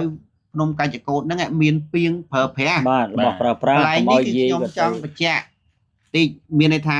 ពាងទាំងអស់មិនមែនតែ10ពាងទេមានន័យថាលោកជំទាវបានជាវពាងមុននឹង10ពាងផ្សេងហើយមានពណ៌ផ្សេងគ្នាយកទៅដាក់កញ្ចកូនបរិយរួចហើយបន្ថែម10ពាងទៅតាមក្រោយជាមួយនឹងថវិកានៅក្នុងហ្នឹងចែកឲ្យបងប្អូនយើងចូលរួមណាកំណប់ទ្របពាងបាទចូលនៅក្នុងហ្នឹងយកទៅបន្ថែមដើម្បីពេលដែលលោកគ្រូដកបច្ច័យនឹងទុកកសាងហើយពាងហ្នឹងបានយកទៅដាក់ទឹកឲ្យបងប្អូនពុទ្ធបរិស័ទដែលគាត់ទៅភ្នំកញ្ចកូនបរិយរៀងរាល់ថ្ងៃសិលឬថ្ងៃធម្មតានេះហ្នឹងហើយគឺគាត់ទៅបានប្រើប្រាស់អញ្ចឹងបើយើងគិតកន្លែងនេះណាលោកជំទាវគិតគូវែងឆ្ងាយណាមានន័យថាអ្នកដែលបានចូលរួមបច្ច័យជាមួយនឹងរាជធានីលង្វែកជាមួយនឹងលោកជំទាវហ្នឹងយកទៅទិញពាងហ្នឹងបាទហើយបានបនរហូតបាទចុះដាក់ទឹកពេលយើងទៅប្រើបានបនមែនទេពេលពុទ្ធបរិស័ទមកប្រើបានបនមែនទេគាត់គិតវែងឆ្ងាយណាបាទហើយពាងហ្នឹងមានការធានារ៉ាប់រងរហូតដល់10ឆ្នាំបានមិនធម្មតាណាបាទអញ្ចឹងមានន័យថាបននេះគឺបនធំណាពុកម៉ែបងប្អូនបនធំណាអញ្ចឹងកន្លែងនេះខ្ញុំបញ្ជាក់ពីមូលហេតុកុំឲ្យមានការយល់ច្រឡំណាហើយមួយទៀតចង់បន្ទោសក៏បន្ទោសមិនកើតដែរដោយសារអីពុកម៉ែបងប្អូនណាដែលជាទូទៅដែលយើងឃើញនឹងភ្នែកនៅពេលដែលគាត់ទៅរាប់បាតនៅលើពាងកំណប់ទ្របណាបាទពីច្រើនគាត់ទៅដល់គាត់សម្លឹងរកពាងកញ្ចកូនបរិយត្រូវហើយគាត់ដាក់បច្ច័យថែមយើងលឺហ្នឹងហើយអញ្ចឹងហើយបានជាពាងនៅកញ្ចកូនបរិយរៀងច្រើនបន្តិចណាបាទហ្នឹងហើយអានេះគឺដោយសារសទ្ធាពុទ្ធបរិស័ទហ្នឹងហើយគាត់ជ្រះថ្លាបើគាត់ទេណាហ្នឹងហើយអាហ្នឹងអញ្ចឹងគឺហើយកញ្ចកូនបរិយនេះផងដែរពុកម៉ែបងប្អូនបើសិនជាធ្លាប់មើលវីដេអូពួកខ្ញុំទៅថតនឹងរៀងរាល់ថ្ងៃសិលនឹងឃើញហើយលោកគ្រូបានបច្ច័យមកអ្នកខ្លះថាកញ្ចកូនបរិយអត់ប្រសងរៀងរាល់ថ្ងៃសិលមាន10អង្គ20អង្គមានថ្ងៃខ្លះ70អង្គហើយលោកគ្រូជូនបច្ច័យច្រើនណាស់បាទប្រគេនណានៅប្រគេនបច្ច័យច្រើនអញ្ចឹងបច្ច័យទាំងអស់ហ្នឹងលោកគ្រូយកទៅធ្វើបុណ្យតអញ្ចឹងយើងក៏បានបុណ្យដូចគ្នាដែរបាទបានបុណ្យដូចបាទហ្នឹងហើយអញ្ចឹងពុកម៉ែបងប្អូនចេះកើតបន្តតរហូតហ្នឹងហើយអញ្ចឹងហើយកញ្ចកូនបរិយឥឡូវគឺកំពុងតែសាងសង់ច្រើនមែនតែនទាំងផ្លូវទាំងអីផ្សេងទៀតអញ្ចឹងបើតាមយើងគិតដែរប្រហែលជា3ខែទៀតផ្លូវធ្វើឲ្យបងប្អូនទៅជិះឡើងបានណាហេតុតែផ្លែទៀតដែរបាទហេតុតែផ្លែទៀតអញ្ចឹងតាមដានវីដេអូពួកខ្ញុំទៅនឹងឃើញណាបាទហ្នឹងហើយអញ្ចឹងគឺតាក់ទងទៅនឹងការហែទានភាសាទៅហ្នឹងអ្វីដែលយើងឃើញអស្ចារ្យជាងនឹងទៅទៀតណាភាពអស្ចារ្យនៅកញ្ចកូនបរិយខ្ញុំសូមបញ្ជាក់កន្លែងហ្នឹងពុកម៉ែបងប្អូនគិតមិនខ្ញុំអត់ដឹងទេណាបាទសម្រាប់ខ្ញុំហើយនាគរីខ្ញុំបានទៅថតនៅកញ្ចកូនបរិយផ្ទាល់បាទហើយបងលោកតា8ឆោមគាត់នៅថតវត្តសុទ្ធទេថ្ងៃហ្នឹងណាបាទហ្នឹងហើយអញ្ចឹងខ្ញុំចង់បញ្ជាក់អញ្ចឹងខ្ញុំហើយមួយនាគរីទៅថតនៅកញ្ចកូនបរិយគឺតាំងពីព្រឹករហូតដល់ល្ងាចទៅយប់ tôi giúp á cứ ọt miên phliêng thì អត់ភ្លៀង ខ្ញុំនិយាយអតិថិភាពមុនល្ងាចណាអត់ភ្លៀងទេ បាទ ក៏ប៉ុន្តែសម្រាប់ខេត្តផ្សេងៗថ្ងៃ29ពុកម៉ែបងប្អូនដឹងខ្លួនឯងថាតើភ្លៀងមិនភ្លៀងដឹងជឿគិតខ្លួនឯងដឹងណា បាទ ភ្លៀងហ្នឹងមែនទេ បាទ ភ្លៀងចឹងទៅប៉ុន្តែនៅនោះអត់ភ្លៀងទេដោយសារអីដោយសារតែទុកឱកាសឲ្យពុទ្ធបរិស័ទគាត់ធ្វើបុណ្យឲ្យចប់ចុងចប់ដើម បាទ ព្រោះពុទ្ធបរិស័ទវាច្រើន បាទ ណាខ្លាចគាត់ទៅពិបាកអីចឹងណា ហ្នឹង បាទនេះគឺរឿងជាក់ស្ដែង បាទ ហើយរឿងហេតុអស្ចារ្យហ្មងណានៅពេលហ្នឹងក៏មានភ្លៀងតិចដែរ បាទ នៅភ្លៀងមួយឆាវតិចចឹងទៅ ដូចរបៀបដូចប្រោះព្រំ បាទ បាទ លោកជំទាវ បាទ គាត់អុជធូបមួយដុំ អូ បាទអុជធូបចឹងហើយសុំទេវតាម្ចាស់ទឹកម្ចាស់ដីណា បាទហ្នឹងហើយគឺ សុំធ្វើមិនក៏ដោយឲ្យភ្លៀងហ្នឹងអាក់មកចឹង បាទ ដើម្បី ចប់ ធ្វើ កម្ម កិច្ច វិធីសិន បាទនៅចប់កម្មវិធីសិនមានណាមកប្រហែលជា3នាទីរាំង បាទ រាំងប៉ុន្តែមានខ្យល់ បាទ មិនដែរ នៅ នៅខាងវា ពេលដែលរាំងអស់ដំណក់ភ្លៀងហ្មងណា បាទ បាទគឺខ្យល់មក បាទខ្យល់ពុបពុបពុប ហើយពេលខ្យល់ហ្នឹងណា បាទ យើងនៅលើនោះបានដឹងថា បាទ អូបាទបើនិយាយពីអារម្មណ៍ ណែ ភ័យ ព្រឺព្រួយផង បាទព្រឺ ព្រៃ ព្រួយ ផង ហ្នឹង រំ ហើយ ភើផងអញ្ចឹងណា បាទ ព្រោះថានៅលើកំពូលភ្នំហើយពេលនោះណា វាខ្យល់ឡងអីហោះ ខ្យល់និយាយពីថាមកបើយើងនិយាយដូចតកអញ្ចឹង បាទដូចទៅត្រជាក់ ស្រុក ហ្នឹងហើយ ជា ជាក់ អ ស្ ត់ រុក បី បា តែ ទ ក្រុមការងារយើងអ្នកថតអ្នកខ្លះ រត់ យេញ័របែប ញ័រ បាទហ្នឹងបាទ អញ្ចឹងពុកម៉ែបងប្អូននៅពេលអញ្ចឹងណាពិធីចាប់ផ្ដើមអញ្ចឹងបានលោកគ្រូគាត់មានអវ៉ានគាត់ បាទ អាពេលមានអវ៉ានគាត់ថាអត់អីទេធម្មជាតិអនុគ្រោះឲ្យយើងចប់អត់ភ្លៀងមែនអត់ភ្លៀងណា បាទ បាទលោកគ្រូគាត់ ចប់សពគ្រប់ ចប់ហ្នឹងតរហូតដល់យប់ជ្រៅទៀតមិនមានអាលឹមមក បាទ យប់ជ្រៅណា បាទ យប់ជ្រៅបើតាមអ្នកដែលគាត់សម្ភារហ្នឹងគាត់ប្រាប់ថាមានអាលឹមមក បាទ អញ្ចឹងណាហ្នឹងហើយហើយនៅពេលនេះដែរពុកម៉ែបងប្អូនកន្លែងហ្នឹងក៏ខ្ញុំចង់បកស្រាយបន្តិចព្រោះកន្លែងនេះមានការយល់ច្រឡំ បាទ មានការយល់ច្រឡំណាសម្រាប់ពុទ្ធបរិស័ទដែលគាត់អញ្ជើញទៅហ្នឹងគឺគាត់គោលបំណងរបស់គាត់ចង់សម្រាប់នៅភ្នំកัจចកូតបារី បាទ គាត់អត់ចង់ចុះមកវិញទេណាអត់ចង់ចុះមកវិញទេគឺទោះភ្លៀងអីក៏ដោយក៏គាត់ ចង់សម្រាប់នៅ ចង់សម្រាប់នៅហ្នឹង បាទ ចង់ ចង់ ដៅ សម្ ប រាប់ อกគាត់ ដឹង បាទហ្នឹងហើយព្រោះតាមការសាកសួរព័ត៌មានយើងថតនឹងសួរទៅគឺគាត់ថាគាត់មកអ្នកខ្លះមកលើកទី1 មកលើកទី ណាមកលើ ហ្នឹងហើយអ្នកខ្លះលើកទី2ទី3អញ្ចឹងទៅ បាទ អញ្ចឹងគឺគាត់លះបង់ហើយគាត់ថាមកធ្វើប៉ុនថ្ងៃហ្នឹងគឺមកទោះភ្លៀងមិនក៏នៅដែរ បាទ ហើយអ្វីដែលខ្ញុំឃើញបងប្រុសមួយហ្នឹងបើបងឃើញវីដេអូបងដឹងហ៎គាត់និយាយខ្លួនគាត់អាពេលភ្លៀងតិចតិចហ្នឹងណា បាទ គាត់អង្គុយកន្លែងព្រះអង្គធំគេទទួលឆាត់គ្រប់គ្នាទុកគាត់ថាគាត់អត់ទទួលគាត់ថាព្រោះគាត់បានសច្ចាខ្លួនគាត់ហើយគាត់ថាគាត់មកភ្នំកัจចកូតបារីនេះទោះបីជាមានភ្លៀងអីមកក៏ដោយក៏គាត់មិនទទួលដែរគាត់លះបង់មានន័យថាគាត់មកនោះគឺសម្រាប់ចិត្តថាមកហើយគឺគាត់អត់តណាទេ បាទគាត់ជ្រះថ្លា បាទ ជ្រះថ្លាមក គាត់អត់បាំងមែន បាទ អត់ គា បា ត់ ង អង្គុយធម្មតាហ្នឹងប៉ុន្តែចៃដន្យអង្គុយឲ្យវារាំងយ៉ាងហ្នឹងណាហ្នឹងហើយបើថានេះគឺការតាំងចិត្តរបស់គាត់ណា បាទតាំង ហ្នឹងហើយគាត់ចង់និយាយថាគាត់តាំងចិត្តគាត់ជ្រះថ្លាណា គាត់ជ្រះ ពុកម៉ែបងប្អូនហ្នឹងហើយបន្ទាប់មកក៏ខ្ញុំចូលទៅបកស្រាយកន្លែងមិញពេលដែលចប់កិច្ចគឺលោកគ្រូគាត់បានប្រាប់លោកជំទាវសៀងច័ន្ទហេងថាចប់ហើយចុះទៅក្រោមទៅគាត់ចង់និយាយថាឲ្យសម្ភារនៅក្រោមទៅពេលនោះមានភ្លៀងមានអីយប់ពិបាកអញ្ចឹងណា បាទក៏ប៉ុន្តែនៅពេលនោះគឺលោកជំទាវគាត់បានត្រៀមលក្ខណៈសម្រាប់គេងហើយហើយ បាទ តែដល់ពេលលោកគ្រូប្រាប់អញ្ចឹងលោកជំទាវក៏គាត់ថាគាត់សម្រាប់ចិត្តថាបើមេឃភ្លៀងដដែលគាត់ចុះទៅវិញ បាទ គាត់ចុះទៅវិញណា បាទ ហ្នឹងហើយគាត់ជ្រុលតែចុះគាត់ថាចុះទៅសម្រាប់ផ្ទះហ្មងទៅ បាទ ហ្នឹងហើយអញ្ចឹងគាត់ប្រកាសថាអ្នកដែលណាដែលចង់ទៅគឺទៅអ្នកដែលអត់ចង់ទៅគឺនៅបន្តទៅ បាទ ហ្នឹងហើយអ្នកដែលចង់ទៅភ្នំពេញគាត់ឲ្យឡានគេជូនទៅភ្នំពេញណា បាទ អ្នកដែលចង់ទៅគីលង្វែកឲ្យឡានជូនមកគីលង្វែក បាទ ប៉ុន្តែអ្នកដែលនៅក៏នៅទៅ បាទ ប៉ុន្តែមានបងប្អូនយើងគាត់ស្ដាប់ច្រឡំហើយឮអញ្ចឹងមានអាចារ្យម្នាក់ពីរនាក់ឮនិយាយថាមានអាចារ្យ បាទ ទៅប្រាប់យាយហ្នឹងណា បាទ ថាឥឡូវលោកជំទាវឲ្យចុះទៅវិញអីចឹងទៅអញ្ចឹងមានការយល់ច្រឡំយាយខ្លះក៏គាត់កន្លែងហ្នឹងគាត់ថាចង់មកគេងបែរជាអត់បានគេងអញ្ចឹងណា ហ្នឹងហើយអញ្ចឹងមានការយល់ច្រឡំហ្នឹងអញ្ចឹងតាមពិតលោកជំទាវគាត់ប្រកាសថាអ្នកដែលប្រមូលគ្នាគ្រប់មួយឡានចង់ទៅវិញដូចគ្នា ហ្នឹងហើយ គឺក៏ទៅអ្នកដែលនៅក៏នៅទៅអញ្ចឹងណា ទៅ បាទហ្នឹងហើយអញ្ចឹងខ្ញុំឲ្យមានការយល់ច្រឡំព្រោះមានអ្នកម្ដាយលោកឪពុកច្រើនដែលគាត់ចង់សម្រាប់នៅហ្នឹងណា បាទ អញ្ចឹងនៅក្នុងវីដេអូនេះខ្ញុំចង់បញ្យល់បកស្រាយអញ្ចឹងកុំឲ្យមានការយល់ច្រឡំណាហ្នឹងហើយតាមពិតលោកជំទាវគាត់ថាមកតែគាត់ទេណាហ្នឹងហើយព្រោះអីមេឃភ្លៀងអីចឹងទៅគាត់មកតែគាត់ហើយណាមួយទៀត ម្ដាយគាត់អ្នកម្ដាយព្រឹទ្ធពលភាសាក៏ចាស់ដែរអាយុ8ជាងណាដូចជា86 87ហើយអញ្ចឹងក្បែរក្រៅទៅហើយបាទអញ្ចឹងខ្លាចភ្លៀងទៅល្អិលចោតកើតព្រោះផ្លូវឡើងភ្នំហ្នឹង បាទ ហ្នឹងហើយវាធ្វើថ្មីវាល្អិលអញ្ចឹងគាត់សុកចិត្តចុះឲ្យបានមុនភ្លៀងណាហ្នឹងហើយចុះឲ្យបានមុនភ្លៀងអញ្ចឹងអាហ្នឹងគឺតាក់ទងទៅនឹងការត្រឡប់មកផ្ទះវិញហ្នឹងណាបាទអញ្ចឹងកុំឲ្យមានបងប្អូនយើងយល់ច្រឡំជាពិសេសអ្នកម្ដាយណាបាទហ្នឹងហើយអញ្ចឹងគឺតាមការពិតទៅគាត់សម្រាននៅហ្នឹងសឹងថា70 80% ដែរតាក់ទងចំនួនដែលនៅគឺ10 ឡាន 10 ឡានជាងហ៎បាទ10 ឡានជាងណាមកតិចទេហ្នឹងហើយមកតិចទេហ្នឹងហើយគាត់បានស្ដាប់បានដឹងហើយកន្លែងហ្នឹងផងដែរខ្ញុំជំរាបជូនពុកម៉ែបងប្អូនណា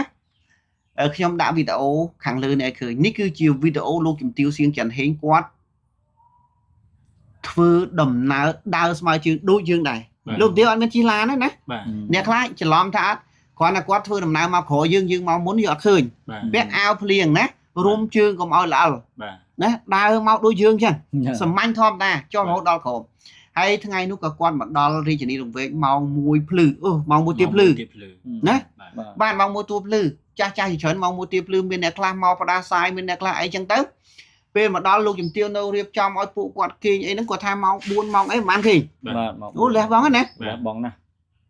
ព្រឹកឡើងអត់ទាន់បានគេងស្រួលផងទៅរៀបចំឲ្យពួកគាត់មានថ្នាំបដាសាយមានអីផ្សេងណាបាទហើយចាស់ធម្មតាទេពេលគាត់ទៅវិញគាត់ចង់លាហ្នឹងចង់លាអត់បានលាមិនអស់ចិត្តហ្នឹងណាគាត់ចង់លាចង់ជួបចង់ថតរូបណាមិនត្រឹមតែប៉ុណ្្នឹងទេគឺបានដើមសុភមង្គលម្នាក់ម្ដងទៀតណាលោកជំទាវអស់ម្នាក់ម្ដងណាបាទនេះគឺសម្រាប់បងប្អូនដែលគាត់ទៅស្នាក់នៅលង្វែកគាត់ចេញទៅវិញណាហ្នឹងហើយអញ្ចឹងគឺរវល់រៀបចំអត់បានគេទេណាលោកជំទាវអត់បានគេទេណាហ្នឹងខ្ញុំសុំកាត់បន្តិចលោកជំទាវគាត់ថាពេលឲ្យដើមសុភមង្គលតើយកទៅមានប្រយោជន៍អីដែរបងបាទតាក់ទងនឹងដើមសុភមង្គលនេះពុកម៉ែបងប្អូនឥឡូវហ្នឹងគឺនៅខាងកច្ចកូតបរិយលោកគ្រូក៏លោកជំទាវក៏បានបញ្ជូនដើមសុភមង្គលទៅច្រើនដើមហ្នឹងបាទទី1ដើមសុភមង្គលយើងដាំទៅគឺលម្អផ្ទះដើម្បីវាអត់ចាញ់ថ្ងៃអត់ចាញ់ទឹកទេណាបាទហ្នឹងហើយវាមានភាពស្អាតរស់ស្រស់ស្អាតហើយតាក់លាបទៀតហើយអ្វីដែលសំខាន់ជាងគេគឺតាក់លាបមានថាសុភមង្គលវានាំលាបនាំសំណាងនាំហេងគ្រួសារយើងមានបងប្អូនខ្លះគាត់ចេះគាត់អានេះខ្ញុំនិយាយទៅតាមអ្នកដែលគាត់យកទៅប្រើណាបាទគាត់យកទៅប្រើគាត់ធ្លាប់ក្នុងគ្រួសារគាត់នឹងអត់មានសេចក្តីសុខអត់មានសុភមង្គលណាដល់គាត់យកដើមសុភមង្គលនឹងដាក់នៅផ្ទះ 3 4 5 ដើមអញ្ចឹងទៅគ្រួសារគាត់ត្រឡប់មកវិញគ្រួសារត្រឡប់វិញហើយមានសុភមង្គលរហូតអញ្ចឹងណាអញ្ចឹងហើយបានជាមានបងប្អូនខ្លះក៏ដឹងគាត់តាក់ទងតាមខ្ញុំតាមអ្នកនេះអ្នកនោះដើម្បីចង់បានដើមសុភមង្គលណាបាទហ្នឹងហើយគឺកន្លែងហ្នឹងដែលដើមសុភមង្គលនាំលៀបនាំសំណាងហ្នឹងហើយអញ្ចឹងបើបងប្អូនចង់បានដើមសុភមង្គលតាក់ទងមកណាហ្នឹងហើយហ្នឹងតាក់ទងមកបាទនេះគឺតាក់ទងអត្តន័យនៃដើមសុភមង្គលហើយឥឡូវលោកជំទាវបានយកទៅដាំច្រើននៅភ្នំកច្ចកូតបរិយឲ្យលោកគ្រូគាត់ដាក់លម្អតាមអ្វីដែលលោកគ្រូរៀបចំណាបាទនេះគឺរឿងដែលរឹតតែស្អាតបាទរឹតតែស្អាតអ្វីដែលលោកជំទាវគាត់លះបង់ខ្លាំងមែនទែនបាទអញ្ចឹងនៅក្នុងចុងក្រោយនេះខ្ញុំចង់ជម្រាបជូនថាលោកជំទាវសៀងច័ន្ទហេងក៏បានប្រាប់ដែរថាឲ្យពុទ្ធបរិស័ទដែលគាត់បាត់អីវ៉ាន់ណាបាត់អីវ៉ាន់ណាបាត់អីវ៉ាន់ហ្នឹងគឺមានអីវ៉ាន់ហ្នឹងនៅរាជធានីលង្វែកខ្លះបាទមានអីវ៉ាន់ខ្លះគាត់ភ្លេចនៅកច្ចកូតហើយគាត់ចេះតែសួរបាត់ទៅនេះបាត់ទៅនោះលោកជំទាវខ្ញុំបាត់អីវ៉ាន់ចេះចោះណាតាមពិតមិនមែនបាត់ទេគាត់ភ្លេចខ្លួនគាត់បើសិនជាអីវ៉ាន់ហ្នឹងបាត់ណាអត់អាចរកឃើញនៅកច្ចកូតទេឥឡូវគាត់ភ្លេចបាទហើយរឿងដែលអស្ចារ្យមួយគឺយៈបាត់អីវ៉ាន់យៈបាត់អីវ៉ាន់ដែរសំខាន់ណាស់យៈបាត់អីវ៉ាន់ហ្នឹងវាយកមែនតើយៈប៉ុណ្ណាណីបាត់អីវ៉ាន់ណាបាទអញ្ចឹងក្នុងកាបូបរបស់យៈយើងអត់ដឹងថាមានអីខ្លះណាដឹងថាមានគ្រឿងមេអាប់តុបតែងហ្នឹងហ្នឹងហើយត្បូងក្បាច់រត់ឃើញទេបាទរត់ឃើញដល់ពេលទឹមប្រឹងមិញហ្នឹងខាងកច្ចកូតប្រាប់ថាអីវ៉ាន់យៈនៅលើភ្នំឥឡូវហ្នឹងខាងបុគ្គលិកលោកជំទាវហើយនឹងយ៉ាងទៅយកហើយបាទទៅយកនៅនោះហើយណាទៅយកអីវ៉ាន់យៈដើម្បីអីដើម្បីព្រោះយើងភ្លេចបាទអញ្ចឹងកន្លែងនេះបើខ្ញុំតាមខ្ញុំដឹងហើយនាគរីក៏ធ្លាប់ទៅថតញឹកហ្នឹងណាបាទគឺនៅភ្នំកញ្ញកូតឃើញស្រាប់ទេពុកម៉ែបងប្អូនអីវ៉ាន់ណា ដែលយើងថាបាត់ខ្លួនឯងតែមិនយើងផ្លេចទេអត់មានបាត់ទេណា បាទ មនុស្សរាប់ពាន់រាប់ម៉ឺននាក់ បាទ អត់មានបាត់ទេមួយអស់ចា មានសុវត្ថិភាពណា បាទអស់ចាណាបាទប៉ុន្តែគ្រាន់តែបងប្អូនខ្លះបើយើងទៅនោះគំនិតមិនល្អទេគឺ ចុះ អាយុយ៉ា អត់ចុះទេណាអត់ចុះទេអានេះគឺជំរាបជូនអញ្ចឹងណាបាទទៅកាច់កូនទៅយើងស្មោះត្រង់ណាបាទស្មោះត្រង់ បារមីលោកនៅកន្លែងកាច់ចកូនលោកថែទាំថែរក្សាល្អណាស់ បាទហ្នឹងហើយ បាទល្អណាស់ អញ្ចឹងកន្លែងនេះក៏ចង់ជំរាបជូនពុកម៉ែបងប្អូននៅវ៉ាន់គឺបើអត់ទាន់បានមកយកទេគឺយកនៅរាជធានីលង្វែកឥឡូវប្រមូលមកដាក់ហ្នឹងហើយណាបាទហ្នឹងហើយហើយមិនគេលួចទេមានថាផ្លេចហ្នឹងហើយផ្លេចបាទហ្នឹងហើយ តាហ្នឹងគាត់ផ្លេច យាយខ្លះគាត់ផ្លេចទេ តាគាត់នៅផ្លេចប៉ុណ្ណឹងមិនដល់ផ្លេចដល់យ៉ានៅផ្លេចទៀត យ៉ាផ្លេច បាទដល់យ៉ា ផ្លេចនឹងចេះទេបងដូចយាយនោះគាត់ផ្លេចតែស្បែកជើងគាត់ថាបាត់ហើយបាត់តាមពិតគាត់មានបាត់តាណាអូឡូវគាត់ដាក់ហ្នឹងដល់គាត់ចុះវិញគាត់ទៅរកកន្លែងផ្សេង គាត់ទៅចុះនោះ នៅច្រើនពេកហ៎ បាទច្រើនពេកវល់ ដល់ខ្ញុំវល់ហ៎អានេះមិនចឹងទេបាទអញ្ចឹងនេះគឺជាទិដ្ឋភាពដ៏អស្ចារ្យណា អាហ្នឹងដាក់ឆ្វេងទៅយកស្ដាមមក ហ្នឹងហើយអញ្ចឹងគ្រាន់ថានៅក្នុងវីដេអូនេះក៏ខ្ញុំចង់បញ្ជាក់ផងដែរហើយក៏សូមថ្លែងអំណរគុណសម្រាប់លោកជំទាវសៀងចិនហេងដែលលោកបានដឹកនាំពុទ្ធបរិស័ទឲ្យបានចូលរួមធ្វើបុណ្យណាបាទហ្នឹងហើយធំថាអញ្ចេះធំថាតែអីម៉េចមានន័យថាមានពុទ្ធបរិស័ទខ្លះគាត់មានលទ្ធភាពធ្វើបុណ្យហើយមានគាត់អាចមានលទ្ធភាពទៅបានអីបានណាបាទហ្នឹងហើយមានពុទ្ធបរិស័ទខ្លះគឺគាត់អត់មានលទ្ធភាពទេបាទអត់មានលទ្ធភាពទេណាហ្នឹងហើយអញ្ចឹងមានបច្ច័យតិចតួចគាត់មានបច្ច័យតិចតួចចូលរួមអីចឹងទៅគាត់ចូលបានក៏ប៉ុន្តែអ្វីដែលសំខាន់ចិត្តគាត់ចង់ទៅផ្ទាល់ចង់ឃើញតាមវត្តនីមួយៗដែរ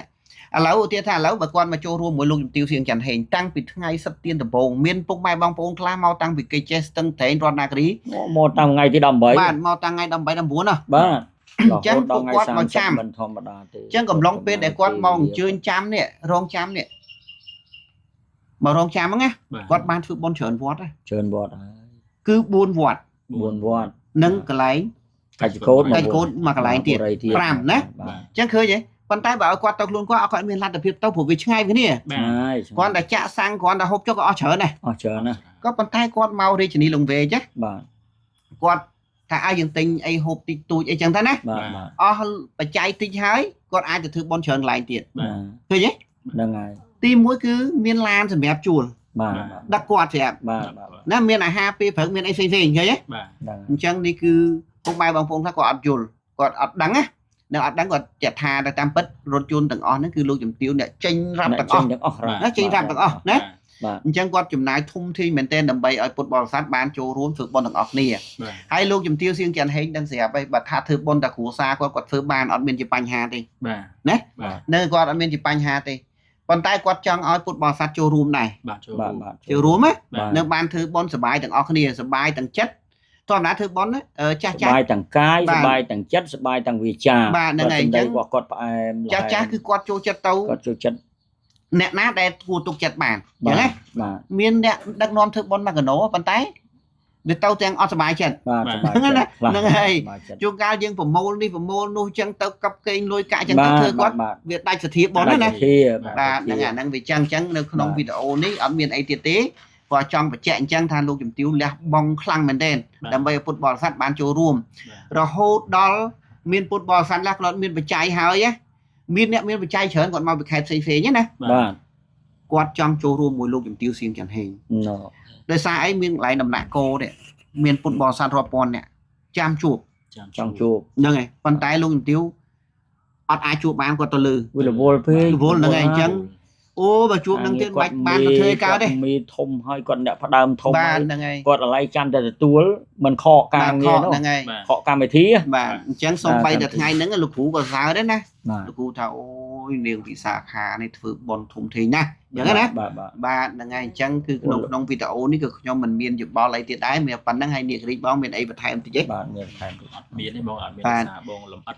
បាទហ្នឹងហើយអញ្ចឹងអរគុណច្រើនពុកម៉ែបងប្អូនសម្រាប់វីដេអូនេះក៏សូមអធិស្ឋានអភ័យទោសបើសិនជាមានកំហុសខុសឆ្គងក្នុងពាក្យពេចន៍អីគឺប្រើប្រាស់ជាមួយព្រះសង្ឃឬអាចារ្យអញ្ចឹងណាបាទការនិយាយទៅវាខុសអក្ខរៈចេញពីអ្នកបល័យទៅកន្លែងណាក៏សូមអភ័យទោសហ្នឹងហើយ ជាចុងក្រោយនេះក៏ជូនពរពុកម៉ែបងប្អូនសុខសប្បាយនឹងចែកបុណ្យចែកកុសលទាំងអស់គ្នាហើយបើមិនទាន់បានទស្សនាវីដេអូចូលមើលណា ចូលមើលចុះបាទហ្នឹងហើយ បាទពី ហ្នឹងហើយអញ្ចឹងអរគុណច្រើនអូមួយទៀតខ្ញុំភ្លេចមួយទៀតបាទសូមបន្ថែមបន្តិច ក្នុងនេះខ្ញុំចង់ជូនដំណឹងតិចតាក់ទងទៅនឹងពុទ្ធមេត្តា អូ តែលោកជំទាវសៀងច័ន្ទហេងគាត់បានទទួលខ្លះហើយ បាទ នឹងប្រកាសលើមុនណា ពុទ្ធមេត្តានេះគឺតាក់ទងទៅនឹងកម្មវិធីបុណ្យទេសនាមហាជាតិទេតែប៉ុន្តែនឹងធ្វើខែ12ណាយើងដាក់ចុង ប៉ុន្តែដោយសារតែលោកជំទាវបានប្រកាសហើយថាលោកជំទាវនឹងជាវពុទ្ធមេត្តានឹង 84000 ព្រះអង្គឲ្យត្រូវនឹង 84000 ត្រូវនឹងបធរ 84000 បឋមខណ្ឌ ហ្នឹងហើយអញ្ចឹងឲ្យត្រូវនឹងអញ្ចឹងពុទ្ធម៉ែបងប្អូនអាចចូលរួមបានណាចូលរួមបានអញ្ចឹងគឺកាលពីនិយាយហ្នឹងគឺមួយអង្គ$20 បាទ ប៉ុន្តែបើសិនជាលោកជំទាវចរចាទៅបានតម្លៃទាបជាងហ្នឹងយើងចោះជាងហ្នឹងទៀត បាទចោះជាងហ្នឹងទៀតអានេះគាត់ប្រាប់ជូនដំណឹងហ្នឹងទេ តែពុទ្ធបរិស័ទដែលបានចូលបច្ច័យ$20ក្នុងមួយអង្គលុយដែលនៅសល់និយាយសាមញ្ញហ្មងលុយដែលនៅសល់ពីជាវព្រះយើងយកទិញផ្លែឈើទិញអីផ្សេងៗណា សម្រាប់តុបតែង បាទតុបតែងព្រោះអីទេសនាមហាជាតិមាន1000មុខ បាទមាន1000មុខ ហ្នឹងហើយអញ្ចឹង 1000មុខ បាទគ្រប់មុខអញ្ចឹងគឺចង់បញ្ជាក់អញ្ចឹងបើសិនជាពុកម៉ែបងប្អូនចង់ចូលរួម បាទ ព្រោះឥឡូវចូលច្រើនណា បាទចូលច្រើន ខ្លាចអត់បានចូលណា បាទ ចូលទៅឬអត់បាន 3ព្រះអង្គខ្លះ1000ជាងព្រះអង្គ ហ្នឹងហើយ ច្រើន បើសិនជាអត់បានចូលរួមផ្ទាល់មួយលោកជំទាវទេតាក់ទងមួយពួកខ្ញុំ បាទចូលមក បាទហើយចាំខ្ញុំយកជូនលោកជំទាវហើយថតវីដេអូជូនពុកម៉ែបងប្អូនណាបាទហ្នឹងហើយប៉ុន្តែបើចង់មកផ្ទាល់ក៏មកណាហ្នឹងហើយតែប៉ុណ្្នឹងទេអញ្ចឹងក្នុងវីដេអូនេះក៏អរគុណច្រើនសម្រាប់ការតាមដានទស្សនាតាំងពីដើមរហូតដល់ចប់ណាពុកម៉ែបងប្អូនណាបាទអរគុណច្រើនហើយឡើយមេយ៉ាងងឹតទៀតណាមើលទៅយ៉ាងងឹតតិចណា បាទ ហ្នឹងអរគុណបាទ អរគុណច្រើនអរគុណច្រើន Để không phải chơi không?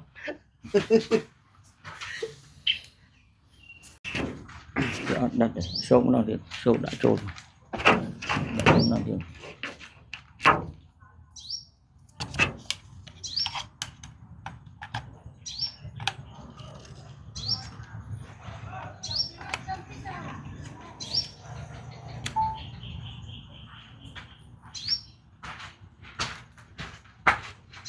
đốt thuốc mua chế tiếp với rồi tao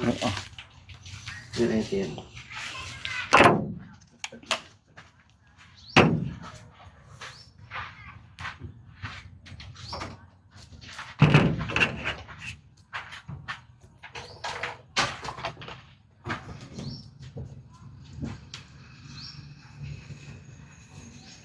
tam bất cười em phở chương thom thom thế tu sắp đã mà ngày nâng mọc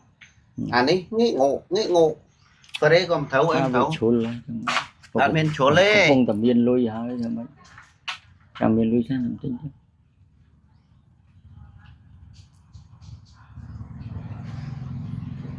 thế thế đấy bạn nước má đấy Ở em chơi này chơi này chơi tam phất nhầm trong thọt ở ngất như vậy đi thọt chạy chân thọt mà chuyện thuật ban lông tiêu quản đặt có tham mại đi một màu đó là thọt trời chứ thọt đấy cứ điện thì vậy đấy một màu ngân đặt pin đèn đó là còn vẫn là một màu hết rồi vô bây giờ nó này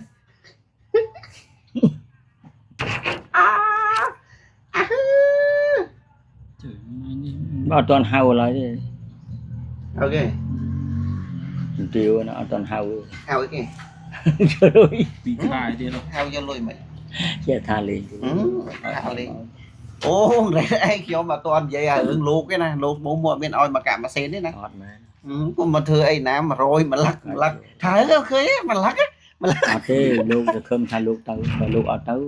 ลูกเอาเต้าไหม hai nam môiลูกនៅក្នុងវត្តហ្នឹងក៏អត់ស្រួល តែនិយាយរឿងលោកអត់ទៅម៉ែនេះកម្មវិធីលោកតើអត់មានមកនិមន្តហើយលោកទៅមិនកាត់មកហើយណាចេះម៉ៃមិនចឹងម៉ៃនាគរាយមិនចឹង ម្ដងទៀតមកដោះម្ដងទៀតមកដាក់ឲ្យទាំងអស់គ្នាមក Chọn là ní lột Là ní ọt អស់ថ្មណា Ọt ấy biết một chỗ đọt là hồn ម៉េះ Này plập plẹt នេះមិនថ្មនេះ អត់ទេគាត់តែចេញក្រហម វាអត់ស្គាល់វាមិនមែនចេញក្រហមទេអាហ្នឹងគេចុចឲ្យស្គាល់ដែរ Trên po bài tông po lương នេះនាគរាយនេះ អូចេញហើយចេញវត្តតមកចេញមក ឲ្យវា search ហ្នឹងចេះមិនស្គាល់ម៉ៃដំណើរការដែរណោះ no anh ấy chịu xua ở đây thằng nào dân chơi ở thằng ngam ở thằng này Việt có thằng lụt flip mó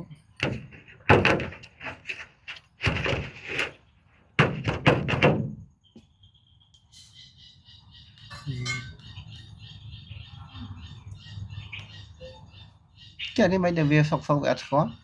năng mày về thằng máy ta thằng lưu tao mua lưu cô lưu đó nâng ai được đó restart đó máy restart là mua cho nó đầu lưu tầng pi lỗ bị sơi ta nó mói anh đang cái cho trẻ phi cho này chắc chẳng ok chẳng nó phải mấy nhở nó kia xua nhảy rồi chay mưa để chay mà nó kìa ở đà ở đây mà vô vẻ đời chẳng hạn nhàng châu lắm đó này là lối gì à ta ở việc bay tí chứ để bắt sang mấy cho lọc lưới sang mấy phải chơi bắt ở đây để chơi bắt toàn lọc lưới sang mày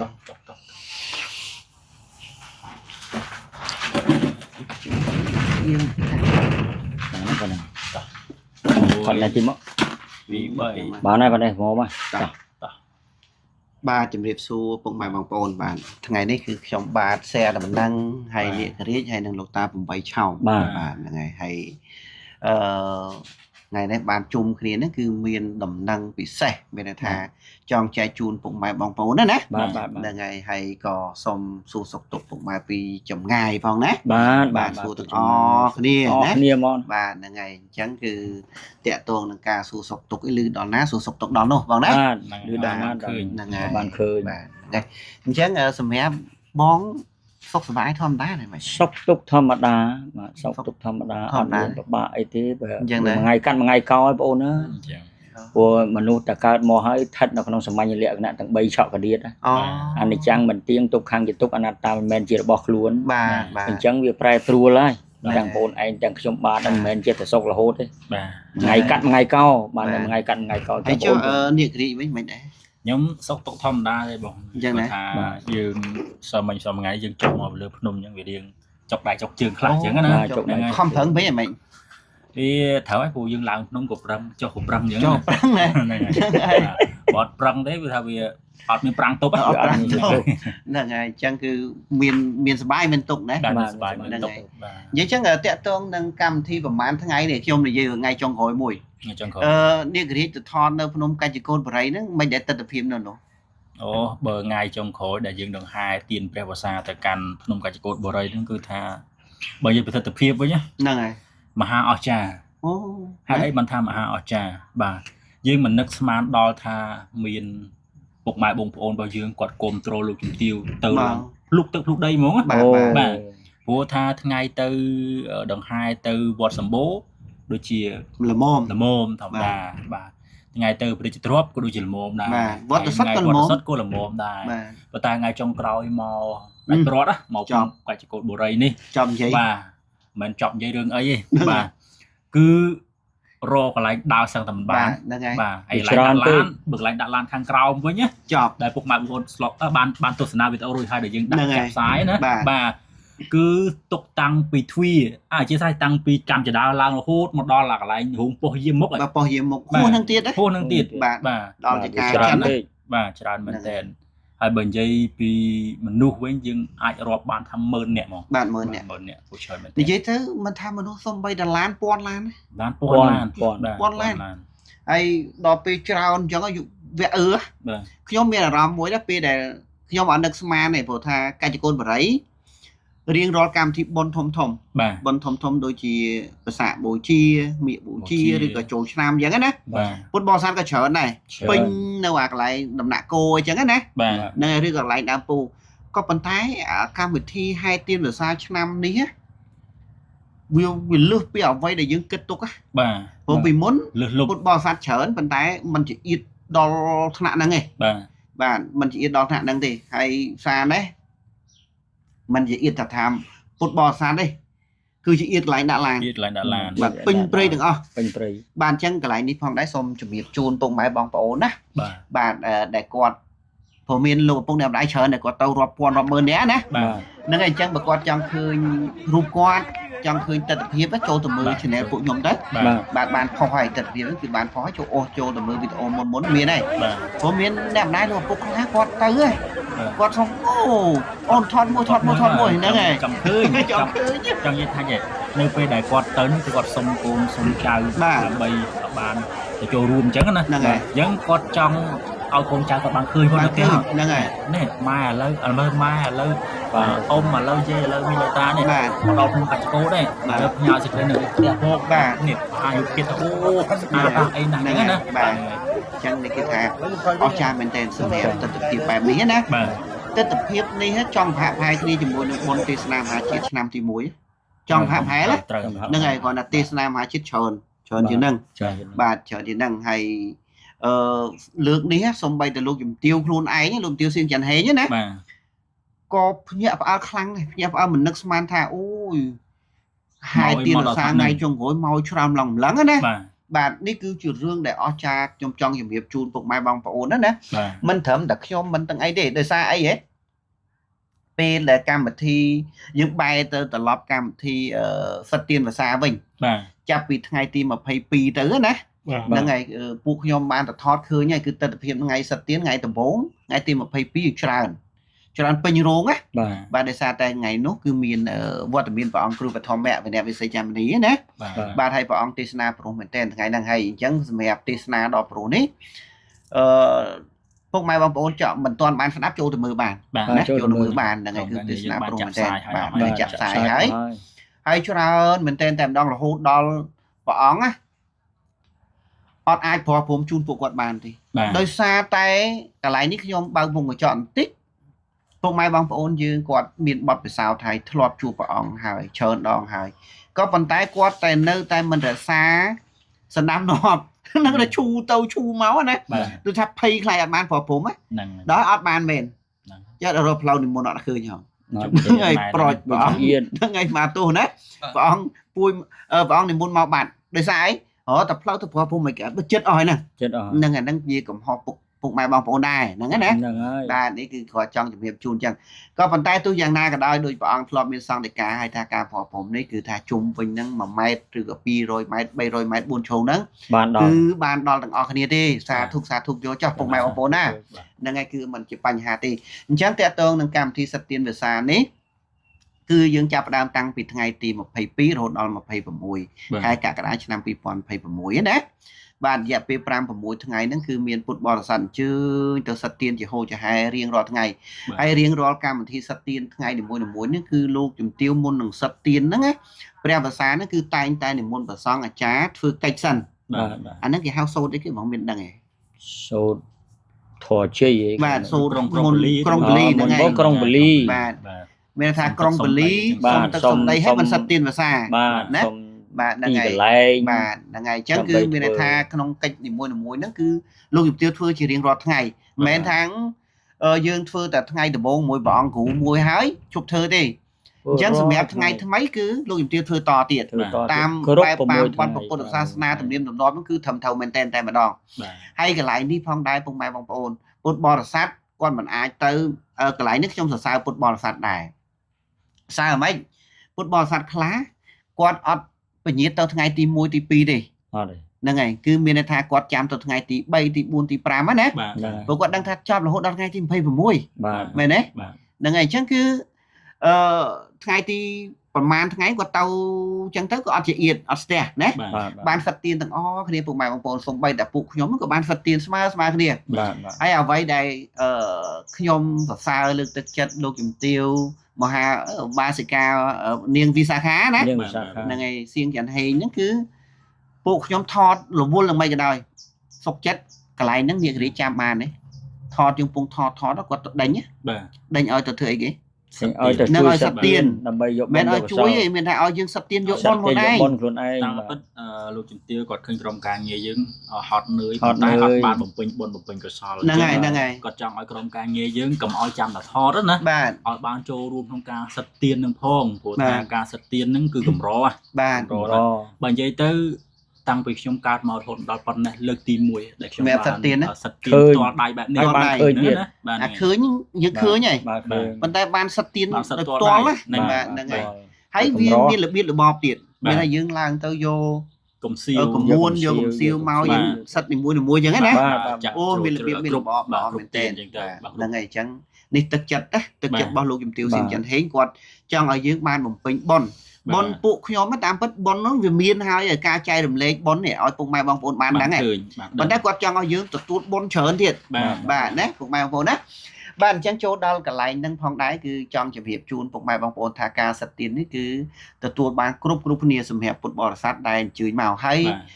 ចូលដល់កន្លែងនេះផងដែរសូមផ្ដាំដល់ពុកម៉ែបងប្អូនណាបាទតាក់ទងទៅនឹងបច្ច័យដែលពួកគាត់បានផ្ញើតាមពួកខ្ញុំបាទដែលគាត់មិនបានមកអញ្ចឹងសូមទទួលយកបុណ្យទាំងអស់គ្នាហើយរាល់ឈ្មោះទាំងអស់ពួកខ្ញុំបានអាននៅក្នុងវីដេអូហ្នឹងប៉ុន្តែគ្រាន់តែពុកម៉ែបងប្អូនខ្លះគាត់បានឃើញអ្នកខ្លះអត់បានឃើញអញ្ចឹងណាគាត់អូទៅយើងការដាក់កដាយើងការដាក់ចុងអញ្ចឹងណាបាទហ្នឹងហើយកន្លែងនេះផងដែរសូមបញ្ជាក់ផងដែរថារាល់បច្ច័យដែលរាប់គេថារាប់បាតក្នុងពាងកំណប់ទ្របណាពាងកំណប់ទ្របបាទគឺកន្លែងនេះពុកម៉ែបងប្អូនកុំគិតមានអ្នកខ្លះអាចគិតណាហ្នឹងអញ្ចឹងសូមឲ្យកុំគិតថាបច្ច័យដែលដាក់ពាងកំណប់ទ្របហ្នឹងដកទុកដកអីអត់ទេគឺលោកជំទាវដាក់ទៅទាំងអស់តែម្ដងក្នុងមួយវត្តគឺ2ពាងកំណប់ទ្របឯណាបាទហើយខ្ញុំមិននិយាយចំនួនទេព្រោះនេះរឿងតាក់ទងទៅនឹងសុវត្ថិភាពតាមវត្តណាក្នុងពាងហ្នឹងគឺសុទ្ធសឹងតែបច្ច័យបងពុកម៉ែបងប្អូនមានគេហៅថាទេយទានតិចហ៎គោលដៅលោកជំទាវចង់ឲ្យរាប់បច្ច័យឲ្យបានច្រើនដើម្បីវត្តបានប្រើប្រាស់ដើម្បីវត្តបានកសាងណាហ្នឹងហើយបាទហ្នឹងហើយពាងនៅពេលពេញហើយពេលពេញហើយគឺលោកជំទាវដកមកដាក់ក្នុងថង់ហើយនឹងពាងមួយទៀតហើយទៅសេទៀតទៅសេឈ្មោះវត្តណាឈ្មោះវត្តតែខ្លាចច្រឡំបាទហ្នឹងហើយអញ្ចឹងគឺមានន័យថាលោកជំទាវអត់មានដកទុកនៅក្នុងកម្មវិធីបុណ្យដកទុកអីទេណាគឺពាងប្រមាណដាក់ទៅទាំងអស់តែម្ដងគ្រាន់តែក្នុងចំនួនវត្តទាំងអស់ក្នុងមួយវត្តបាន2ពាងហើយមានតាមវត្តទៀតព្រោះវត្តខ្លះអាចមានច្រើនជាងគេដោយសារអីពេញទៅបានដាក់3ដាក់3នៅដាក់3ហើយសេហ្នឹងហើយលើកលែងតែមួយទេគឺភ្នំកញ្ចកូនបរិយលោ10ពាងហ្នឹងហើយ10ចោះហ្មងហ្នឹងប្រហែលណាស់ពុកម៉ែបងប្អូនហើយចុងក្រោយចុងក្រោយហ្នឹងហើយហើយតាក់ទងនឹងវត្តផ្សេងមាននាគរីមានចាំមានចាំវត្តជ្លាចរចាលោកអាចារ្យគាត់ប្រកាសហ្នឹងហើយបាទពេលហ្នឹងហើយពេលហ្នឹងតាចាគាត់ញ័រមាត់ដោយសារគាត់ឃើញតួលេខវាច្រើនពេកណាហ្នឹងហើយរហូតដល់គាត់ហុចអាกระดาษនឹងឲ្យលោកជំទាវថាជួយអានតិចខ្ញុំអានអត់ចេញអានខ្លាចទៅបាទដោយសារតួលេខវាច្រើនពេកគាត់រំភើបណាបាទហើយគាត់ថាជីវិតរបស់គាត់អត់ដែរជួបអញ្ចឹងណា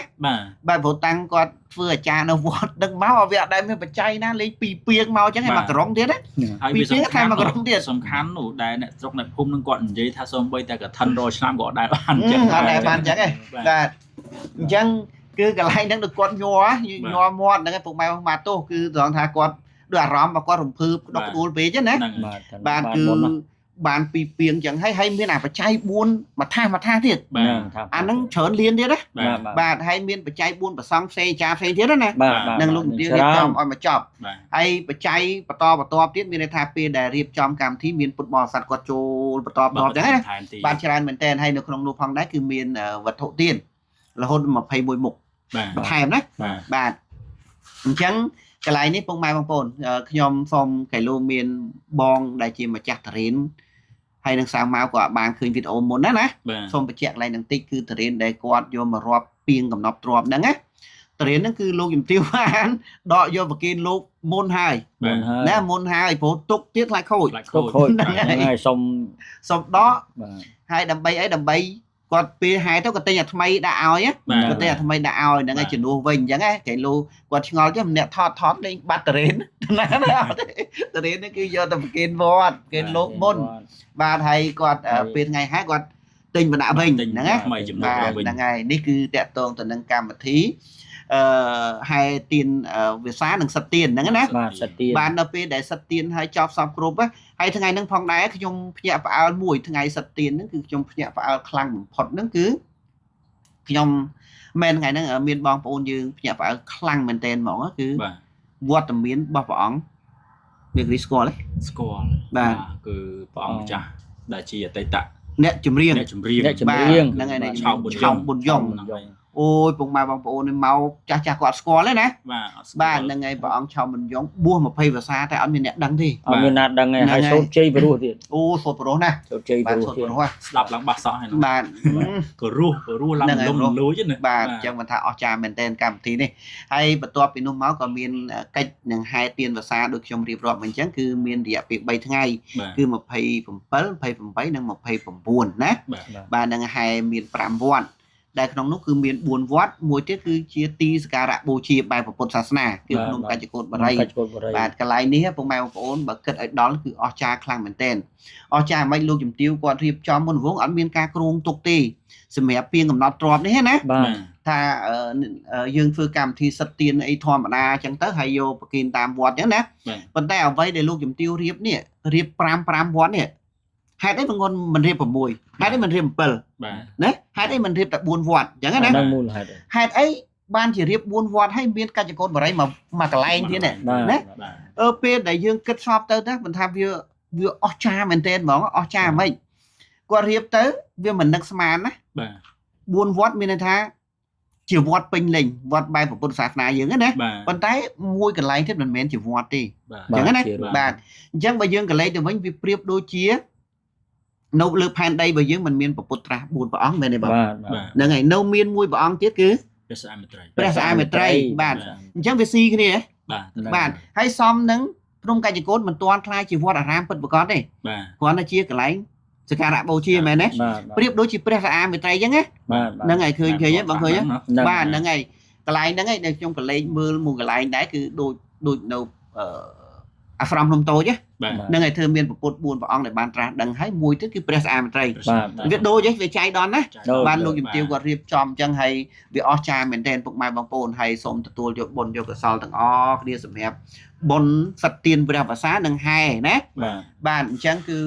ឥឡូវខ្ញុំចង់ជម្រាបជូនទស្សនវិជ្ជាមួយចំនួនដែលពុកម៉ែបងប្អូនយើងគាត់បានចូលរួមនៅថ្ងៃហែទានភាសាវិញណាបាទព្រោះហែទានភាសាទៅរលូនមែនតើយើងធ្វើទៅគឺបន្តហើយទស្សនវិជ្ជានីមួយគឺតែងតែមានកន្លែងខុសគ្នាណាបាទហ្នឹងហើយពីវត្តមួយទៅវត្តមួយហ្នឹងគឺខុសគ្នាហើយអស្ចារ្យណាពុកម៉ែបងប្អូនការធ្វើបុណ្យធ្វើទាននេះគឺអស្ចារ្យមែនទែនអស្ចារ្យហ្មងសូម្បីតែហែទានភាសាក៏ប្រសង់តាមវត្តនីមួយភ្ញាក់ផ្អើលដែរបាទភ្ញាក់ផ្អើលមិនគឺត្រង់ថាវាខុសប្លែកមានពុទ្ធបរិស័ទទៅច្រើនបាទហើយពុទ្ធបរិស័ទច្រើនទៀតច្រើនណាស់ហើយសូម្បីប្រសង់ទាំងគេហែមកមុនតែ4-5ឡាន3-4ឡានអីទេណាដល់លោកជំទាវមកលេង10ឡាន20ឡានពុទ្ធបរិស័ទរយពាន់ណាបាទហ្នឹងហើយនៅពីក្រៅទៀតនៅក្រៅទៀតចឹងថាអស្ចារ្យមែនទែនតែម្ដងបាទអញ្ចឹងក្បួនឡានក្បួនអីលោកជំទាវរៀបចំបានស្អាតណាលើសពីនេះពុកម៉ែបងប្អូនគឺតាមវត្តមួយជាពិសេសគឺនៅខាងមណ្ឌលវិបស្សនាធុរៈឧត្តមណាបាទសូម្បីព្រះអង្គគ្រូសំប៊ុនធឿនណាព្រះអង្គក៏សរសើរលោកជំទាវដែរណាសរសើរថាល្បីណាល្បីឈ្មោះថានាងប្រគូស្ដីទីកាត់ទៅនឹងតិចព្រះអង្គគ្រូសំប៊ុនធឿនគ្រូសំប៊ុនធឿនសៅកុដនេះព្រះអង្គគ្រូចៅអធិការស្ដីទីបាទកន្លែងនេះពុកម៉ែបងប្អូនខ្ញុំសូមបញ្ជាក់តិចគេលោកខុសឈ្មោះហឹមប៊ុនធឿនបាទហ្នឹងហើយខ្ញុំសូមកែសម្រួលកន្លែងនេះបន្តិចណាបាទសំប៊ុនធឿនលោកគឺព្រះអង្គគ្រូហឹមប៊ុនធឿនបាទឈ្មោះធឿនដូចវារត់ដាស់ទៅណាហ្នឹងហើយស្នងបាទខ្ញុំអត់ដឹងថាគាត់ស្នងឬមិនស្នងមិនដឹងថាពនាមរបស់ព្រះអង្គគឺហឹមប៊ុនធឿនបាទនឹងតែរាល់ថ្ងៃព្រះអង្គគ្រប់គ្រងនៅនឹងអញ្ចឹងណាហើយលោកសរសើរមិនបាទលោកសរសើរត្រង់ថាអូយគេថាខ្ញុំនិយាយកាត់ខ្លះកុំឲ្យវាវែងពេកណាបាទហ្នឹងហើយនាងវិសាខានេះគឺល្បីមែនទៅកន្លែងណាគឺថាពុទ្ធបរិស័ទបាក់ទឹកបាក់ដីទៅធ្វើបុណ្យតាមណាចង់មានន័យថាលោកជំទាវសៀងច័ន្ទហេងលោកនាំពុទ្ធបរិស័ទធ្វើបុណ្យឲ្យសន្សំបុណ្យណាបាទកន្លែងនេះគឺសបញ្ជាក់ឲ្យឃើញថាលោកជំទាវគឺគោរពនិងប្រកាន់ពុទ្ធសាសនាណាហើយដឹកនាំបងប្អូនពុទ្ធបរិស័ទយើងនេះទៅធ្វើបុណ្យធ្វើទានឲ្យចេះសន្សំបុណ្យហ្នឹងណាមិនប្រកាន់ឬវណ្ណៈទេដូចនាងវិសាខាហ៎បងដូចបាទហ្នឹងហើយកន្លែងហ្នឹងឯងចឹងថាអូអស្ចារ្យមែនទែនទឹកចិត្តលោកជំទាវសៀងច័ន្ទហេងណាបាទហើយមិនត្រឹមតែប៉ុណ្ណេះទេ មុនពេលចេញដំណើរពីកន្លែងមួយទៅកន្លែងមួយលោកជំទាវបានរៀបចំរថយន្តក្រុងបាទរថយន្តក្រុងណា45កៅអីបាទហ្នឹង45មានអាហារពេលព្រឹកជូនណាពេលព្រឹកជូនទៀតត្រឡប់មកវិញមានអាហារថ្ងៃត្រង់ថ្ងៃត្រង់បាទពេលល្ងាចមានអាហារពេលល្ងាច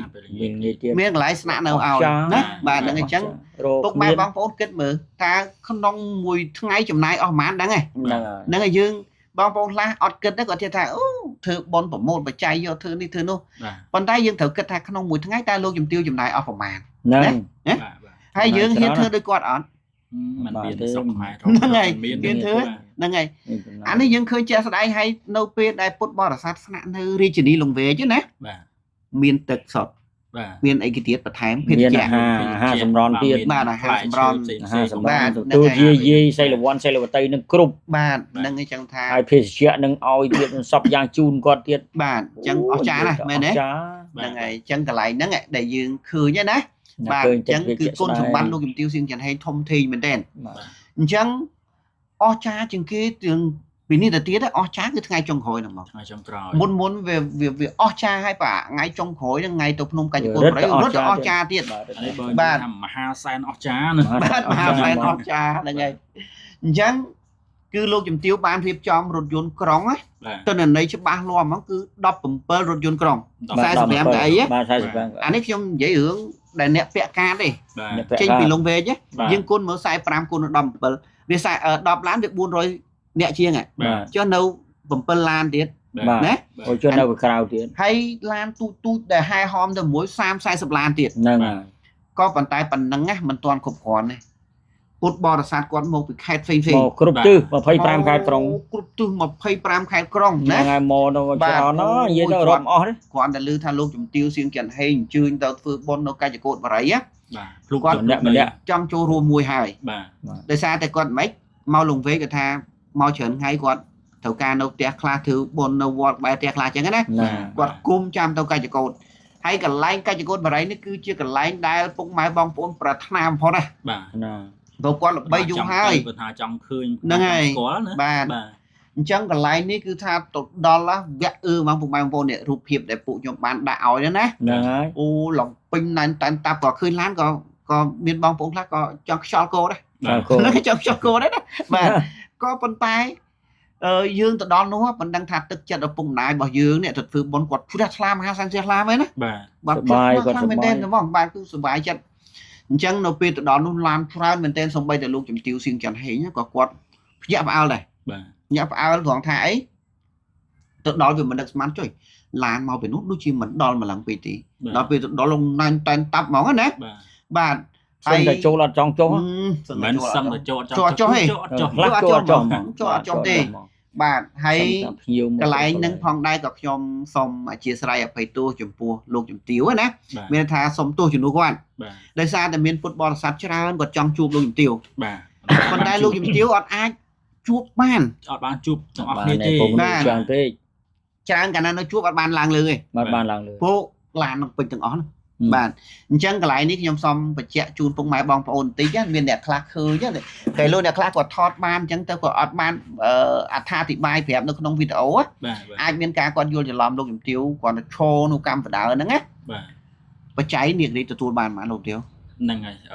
ជាក់ឡៃហ្នឹងតិចបាទហ្នឹងហើយកន្លែងហ្នឹងគឺលោកជំទាវនៅពេលដែលយើងមុននឹងយើងវេប្រគេនទានព្រះវស្សាណាបាទលោកជំទាវបានហៅខ្ញុំផ្ទាល់តែម្ដងដើម្បីឲ្យទៅថតនៃការរាប់បច្ច័យហ្នឹងហើយអញ្ចឹងបច្ច័យដែលលោកជំទាវគ្រាន់តែលោកជំទាវទៅដល់ចុះទៅលើឡានភ្លាមបាទត្រឹមកម្មចដារហូតឡើងទៅដល់កំពូលខាងលើហ្នឹងហើយមកថងក្រហមប៉ុណ្ណឹងហ្នឹងហើយបាទហើយរាប់ត្រួសភ្លាមហ្នឹងគឺបាន10លានភ្លាមគ្រាន់តែភ្លាមពីកម្មចដាហ្នឹងមិនភ្លាមបើនិយាយថាពីម៉ោងទូទៀតទៅដល់ម៉ោងដូចជាម៉ោង9និយាយទៅលោកជំទាវជប់1ម៉ោងហ្នឹងហើយបាទពីហ្នឹងហើយលោកជំទាវឡើងទៅដល់លើហ្នឹងហើយអញ្ចឹងគ្រាន់ញាតិពធរបស់លោកជំទាវបាទមកស្មាតទោសចេះដូចសម័យរួមនំប៉័ងអញ្ចឹងហ្នឹងហើយប៉ុនម៉ែនហ្មងបាទអញ្ចឹងហើយលោកជំទាវក៏គាត់ជ្រះថ្លាហើយសំខាន់គឺថាពុកម៉ែបងប្អូននៅពេលដែលបានចូលរួមបច្ច័យមួយលោកជំទាវហើយគាត់សប្បាយចិត្តភ្លេចថតរូបហ្នឹងហើយអូម្នាក់ប៉ុស្តិ៍ទៅជាអនុស្សាវរីយ៍បាទបើនិយាយពេលហ្នឹងពុកម៉ែបងប្អូនខ្លះក៏សោកខ្ញុំបាទអាពេលដៃមកជាហៀងខ្ញុំពងកាន់គាត់ទូរស័ព្ទខ្ញុំថតវីដេអូអញ្ចឹងគាត់ឲ្យជួយថតឲ្យពេលនោះខ្ញុំហេវដែរខ្ញុំប៉ាំងណា ដល់ពេលយើងនំប៉័ងនឹងដាក់ណាអញ្ចឹងខំនៅមាត់ដែរទៅទទួលពីគាត់ថតទៀតហើយមានតែដូចថតខ្ញុំពងខំនំប៉័ងដើមបាទកំពុងថតដើម សបាយ បាទសបាយដែរសបាយធ្វើបន់បាទធ្វើបន់អញ្ចឹងប៉ិនកន្លែងហ្នឹងចង់បញ្ជាក់បន្តិចនៅពេលដែលរាប់លុយនឹងសពសរុបណាបាទដូចជា13លានជាង13លានជាងអញ្ចឹងខ្ញុំចង់បញ្ជាក់កន្លែងហ្នឹងថាលុយដែលពុកម៉ែបងប្អូនបានឃើញគេចូលបច្ច័យមួយលោកជំទាវនៅខាងក្រោមហ្នឹងណាគឺលោកជំទាវអត់បានយកទៅណាទេយកទៅដល់លើរាប់ហើយបន្ទាប់ពីរាប់ហើយជូនលោកគ្រូទាំងអស់ហ្មងបាទអាហ្នឹងលុយនេះជូនទាំងអស់បាទសំខាន់គឺកាមេរ៉ាយើងសាកសីនៅផ្ដិតផ្ទាល់នឹងតែម្ដងអញ្ចឹងជូនទាំងអស់តែម្ដងគឺ13លានជាង13លានណា13លានជាងហើយបច្ច័យ4ផ្សេងលុយយកទៅពីលងវែកមិនថាថាបកាយកពីលងវែកផ្សេងទៀតណាផ្សេងទៀតបាទថ្ងៃអញ្ចឹងបច្ច័យក្នុងពាងកំណប់ទ្របនោះផ្សេងទៀតបច្ច័យបើសិនតែសរុបមិនតិចលានភ្លាមនឹងផ្សេងទៀតបើសរុបតែក្នុងពាងផងមិនតិចលានពាងកំណប់ទ្របដែលយកទៅជូននៅភ្នំកញ្ចកូនបរិយហ្នឹងគឺ10ពាងណាពុកម៉ែបងប្អូនណាប៉ុន្តែខ្ញុំអត់ដឹងថាបច្ច័យមានប្រមាណទេគ្រាន់តែដឹងថាមាន2ពាងគឺពេញអាផ្សេងទៀតវាមានវត្ថុទានខ្លះអីខ្លះចឹងណាបាទហ្នឹងហើយគ្រាន់ថាកញ្ចកូនបរិយច្រើនជាងគេច្រើនអ្វីដែលច្រើនហ្នឹងតាមពិតទៅខ្ញុំចង់ជំរាបជូនពុកម៉ែបងប្អូនថាមិនក៏ធ្វើបុណ្យវត្ត5មិនក៏ខុសគ្នាតាមពិតមិនមែនចឹងទេលោកជំទាវគាត់ចង់ថាពាងផ្សេងទៀតយើងដាក់វត្ថុទានអីទាំងហ្នឹងណាហើយចង់ឲ្យភ្នំកញ្ចកូនហ្នឹងមានពាងប្រើប្រាស់បាទរបស់ប្រើប្រាស់កន្លែងនេះគឺខ្ញុំចង់បញ្ជាក់តិចមានន័យថាពាងទាំងអស់មិនមែនតែ10ពាងទេមានន័យថាលោកជំទាវបានជាវពាងមុននឹង10ពាងផ្សេងហើយមានពណ៌ផ្សេងគ្នាយកទៅដាក់កញ្ចកូនបរិយរួចហើយបន្ថែម10ពាងទៅតាមក្រោយជាមួយនឹងថវិកានៅក្នុងនឹងចែកដល់បងប្អូនយើងចូលរួមណា10ពាងបាទចូលនៅក្នុងនឹងយកទៅបន្ថែមដើម្បីពេលដែលលោកគ្រូដកបច្ច័យនឹងទុកកសាងហើយពាងនឹងបានយកទៅដាក់ទឹកឲ្យបងប្អូនពុទ្ធបរិស័ទដែលគាត់ទៅភ្នំកញ្ចកូនបរិយរៀងរាល់ថ្ងៃសិលឬថ្ងៃធម្មតានេះហ្នឹងហើយគឺគាត់ទៅបានប្រើប្រាស់អញ្ចឹងបើយើងគិតកន្លែងនេះណាលោកទាវគិតគូវែងឆ្ងាយណាមានន័យថាអ្នកដែលបានចូលរួមបច្ច័យជាមួយនឹងរាជធានីលង្វែកជាមួយនឹងលោកជំទាវហ្នឹងយកទៅទិញពាងហ្នឹងបាទហើយបានបនរហូតបាទចុះដាក់ទឹកពេលយើងទៅប្រើបានបនមែនទេពេលពុទ្ធបរិស័ទមកប្រើបានបនមែនទេគាត់គិតវែងឆ្ងាយណាបាទហើយពាងហ្នឹងមានការធានារ៉ាប់រងរហូតដល់10ឆ្នាំបានមិនធម្មតាណាបាទអញ្ចឹងមានន័យថាបុណ្យនេះគឺបុណ្យធំណាស់ពុកម៉ែបងប្អូនបុណ្យធំណាស់អញ្ចឹងកន្លែងនេះខ្ញុំបញ្ជាក់ពីមូលហេតុកុំឲ្យមានការយល់ច្រឡំណាហើយមួយទៀតចង់បន្ទោសក៏បន្ទោសមិនកើតដែរដោយសារអីពុកម៉ែបងប្អូនណាដែលជាទូទៅដែលយើងឃើញនឹងភ្នែកនៅពេលដែលគាត់ទៅរាប់បាននៅលើពាងកំណប់ទ្របណាបាទពីច្រើនគាត់ទៅដល់គាត់សម្លឹងរកពាងកញ្ចកូនបរិយត្រូវហើយគាត់ដាក់បច្ច័យថែមរៀងលឺហ្នឹងហើយអញ្ចឹងហើយបានជាពាងនៅកញ្ចកូនបរិយរៀងច្រើនបន្តិចណាបាទហ្នឹងហើយអានេះគឺដោយសារសទ្ធាពុទ្ធបរិស័ទហ្នឹងហើយគាត់ជ្រះថ្លារបស់គាត់ទេណាហ្នឹងហើយអាហ្នឹងអញ្ចឹងគឺហើយកញ្ចកូនបរិយនេះផងដែរពុកម៉ែបងប្អូនបើសិនជាធ្លាប់មើលវីដេអូពួកខ្ញុំទៅថតនឹងរៀងរាល់ថ្ងៃសិលនឹងឃើញហើយលោកគ្រូបានបច្ច័យមកអ្នកខ្លះថាកញ្ចកូនបរិយអត់ប្រសងរៀងរាល់ថ្ងៃសិលមាន10អង្គ20អង្គមានថ្ងៃខ្លះ70អង្គហើយលោកគ្រូជូនបច្ច័យច្រើនណាបាទប្រគេនណានៅប្រគេនបច្ច័យច្រើនអញ្ចឹងបច្ច័យទាំងអស់ហ្នឹងលោកគ្រូយកទៅធ្វើបុណ្យតអញ្ចឹងយើងក៏បានបុណ្យដូចគ្នាដែរបាទបានបុណ្យដូចបាទហ្នឹងហើយអញ្ចឹងពុកម៉ែបងប្អូនជាកើតបន្តរហូតហ្នឹងហើយអញ្ចឹងហើយកញ្ចកូនបរិយឥឡូវគឺកំពុងតែសាងសង់ច្រើនមែនតែនទាំងផ្លូវទាំងអីផ្សេងទៀតអញ្ចឹងបើតាមយើងគិតដែរប្រហែលជា3ខែទៀតផ្លូវធ្វើឲ្យបងប្អូនទៅជិះឡើងបានណាហេតុតែផ្លែទៀតដែរបាទហេតុតែផ្លែទៀតអញ្ចឹងតាមដានវីដេអូពុកខ្ញុំទៅនឹងឃើញណាបាទហ្នឹងហើយអញ្ចឹងគឺតាក់ទងទៅនឹងការហែទានភាសាទៅហ្នឹងអ្វីដែលយើងឃើញអស្ចារ្យជាងនឹងទៅទៀតណាភាពអស្ចារ្យនៅកញ្ចកូនបរិយខ្ញុំសូមបញ្ជាក់កន្លែងហ្នឹងពុកម៉ែបងប្អូនគិតមិនខ្ញុំអត់ដឹងទេណាបាទសម្រាប់ខ្ញុំហើយនាគរីខ្ញុំបានទៅថតនៅកញ្ចកូនបរិយផ្ទាល់បាទហើយបងលោកតា8ឆោមគាត់នៅថតវត្តសុទ្ធទេថ្ងៃហ្នឹងណាបាទហ្នឹងហើយអញ្ចឹងខ្ញុំចង់បញ្ជាក់អញ្ចឹងខ្ញុំហើយមួយនាគរីទៅថតនៅកញ្ចកូនបរិយគឺតាំងពីព្រឹករហូតដល់ល្ងាចទល់យប់គឺអត់មានភ្លៀងទេខ្ញុំនិយាយអតិថិភាពមុនល្ងាចណាអត់ភ្លៀងទេក៏ប៉ុន្តែសម្រាប់ខេត្តផ្សេងថ្ងៃ29ពុកម៉ែបងប្អូនដឹងខ្លួនឯងថាតើភ្លៀងមិនភ្លៀងដឹងជឿគិតខ្លួនឯងដឹងណាភ្លៀងហ្នឹងមែនទេភ្លៀងចឹងទៅប៉ុន្តែនៅនោះអត់ភ្លៀងទេដោយសារអី ដោយសារតែទុកឱកាសឲ្យពុទ្ធបរិស័ទគាត់ធ្វើបុណ្យឲ្យចប់ចុងចប់ដើមព្រោះពុទ្ធបរិស័ទវាច្រើនណាខ្លាចគាត់ទៅពិបាកអីចឹងណាបាទនេះគឺរឿងជាក់ស្ដែងហើយរឿងហេតុអស្ចារ្យហ្មងណានៅពេលហ្នឹងក៏មានភ្លៀងតិចដែរបាទនៅភ្លៀងមួយឆាវតិចចឹងទៅដូចរបៀបដូចប្រោះព្រំបាទលោកជំទាវបាទគាត់អុជធូបមកដុំអូបាទអុជធូបចឹងហើយសុំទេវតាម្ចាស់ទឹកម្ចាស់ដីណាបាទហ្នឹងហើយគឺសុំធ្វើមិនក៏ដោយឲ្យភ្លៀងហ្នឹងអាក់មកចឹងបាទដើម្បីធ្វើកម្មវិធីសិនបាទចប់កម្មវិធីសិនមានណាមកប្រហែលជា3នាទីរាំងបាទរាំងប៉ុន្តែមានខ្យល់បាទមិនដែរនៅពេលដែលរាំងអស់ដំណក់ភ្លៀងហ្មងណាបាទគឺខ្យល់មក បាទខ្យល់ពុបពេលខ្យល់ហ្នឹងណាបាទយើងនៅលើនោះបានដឹងថាអូបាទបើនិយាយពីអារម្មណ៍ណាភ័យព្រឺព្រួយផងព្រៃផងរំភើបផងអញ្ចឹងណាបាទព្រោះថានៅលើកំពូលភ្នំហើយពេលនោះវាខ្យល់ឡងអីហោះខ្យល់និយាយពីថាមកបើយើងនិយាយដូចតកអញ្ចឹងបាទដូចទៅត្រជាក់ស្រុបសូម្បីតែក្រុមការងារយើងអ្នកថតអ្នកខ្លះរត់ញ័រវិញហ្នឹងអញ្ចឹងពុកម៉ែបងប្អូននៅពេលអញ្ចឹងណាពិធីចាប់ផ្ដើមអញ្ចឹងបានលោកគ្រូគាត់មានអវ៉ានគាត់អាពេលមានអវ៉ានគាត់ថាអត់អីទេធម្មជាតិអនុគ្រោះឲ្យយើងចប់អត់ព្រាវមែនអត់ព្រាវណាបាទលោកគ្រូគាត់ចប់សតគ្រប់ចប់ហ្នឹងតរហូតដល់យប់ជ្រៅទៀតមិនមានអាលឹមមកយប់ជ្រៅណាយប់ជ្រៅទៅតាមអ្នកដែលគាត់សម្រាប់ហ្នឹងគាត់ប្រាប់ថាមានអាលឹមមកអញ្ចឹងណាហ្នឹងហើយនៅពេលនេះដែរពុកម៉ែបងប្អូនកន្លែងហ្នឹងក៏ខ្ញុំចង់បកស្រាយបន្តិចព្រោះកន្លែងនេះមានការយល់ច្រឡំមានការយល់ច្រឡំណាសម្រាប់ពុទ្ធបរិស័ទដែលគាត់អញ្ជើញទៅហ្នឹងគឺគាត់គោលបំណងរបស់គាត់ចង់សម្រាប់នៅភ្នំកច្ចកោតបារីគាត់អត់ចង់ចុះមកវិញទេណាអត់ចង់ចុះមកវិញទេគឺទោះភ្លៀងអីក៏ដោយក៏គាត់ចង់សម្រាប់នៅចង់សម្រាប់នៅហ្នឹងចង់ដៅគាត់ដឹងបាទហ្នឹងហើយព្រោះតាមការសាកសួរព័ត៌មានយើងថតនឹងសួរទៅគឺគាត់ថាគាត់មកអ្នកខ្លះមកលើកទី1ហ្នឹងហើយអ្នកខ្លះលើកទី2ទី3អញ្ចឹងទៅបាទអញ្ចឹងគឺគាត់លះបង់គាត់ថាមកធ្វើបុណ្យថ្ងៃហ្នឹងគឺមកទោះភ្លៀងមិនក៏នៅដែរបាទហើយអ្វីដែលខ្ញុំឃើញបងប្រុសមួយហ្នឹងបើបងឃើញវីដេអូបងដឹងហ៎គាត់និយាយខ្លួនគាត់អាពេលភ្លៀងតិចហ្នឹងណាបាទគាត់អង្គុយកន្លែងព្រះអង្គធំគេទទួលឆាត់គ្រប់គ្នាទុកគាត់ថាគាត់អត់ទទួលគាត់ថាព្រោះគាត់បានសច្ចាខ្លួនគាត់ហើយគាត់ថាគាត់មកភ្នំកច្ចកោតបារីនេះទោះបីជាមានភ្លៀងអីមកក៏ដោយក៏គាត់មិនទទួលដែរគាត់លះបង់មានថាគាត់មកនោះគឺសម្រាប់ចិត្តថាមកហើយគឺគាត់អត់តណាទេបាទជ្រះថ្លាគាត់អត់បាំងមែនគាត់អង្គុយធម្មតាហ្នឹងប៉ុន្តែចៃដន្យអង្គុយឲ្យវារាំងយ៉ាងណាហ្នឹងហើយថានេះគឺការតាំងចិត្តរបស់គាត់ណាហ្នឹងហើយគាត់ចង់និយាយថាគាត់តាំងចិត្តគាត់ជ្រះថ្លាណាពុកម៉ែបងប្អូនហ្នឹងហើយបន្ទាប់មកក៏ខ្ញុំចូលទៅបកស្រាយកន្លែងមិញពេលដែលចប់កិច្ចគឺលោកគ្រូគាត់បានប្រាប់លោកជំទាវសៀងច័ន្ទហេងថាចប់ហើយចុះទៅក្រោមទៅគាត់ចង់និយាយថាឲ្យសម្រាប់នៅក្រោមទៅតែលោកមានភ្លៀងមានអីយប់ពិបាកអញ្ចឹងណាបាទក៏ប៉ុន្តែនៅពេលនោះគឺលោកជំទាវគាត់បានត្រៀមលក្ខណៈសម្រាប់គេងហើយតែដល់ពេលលោកគ្រូប្រាប់អញ្ចឹងលោកជំទាវក៏គាត់ថា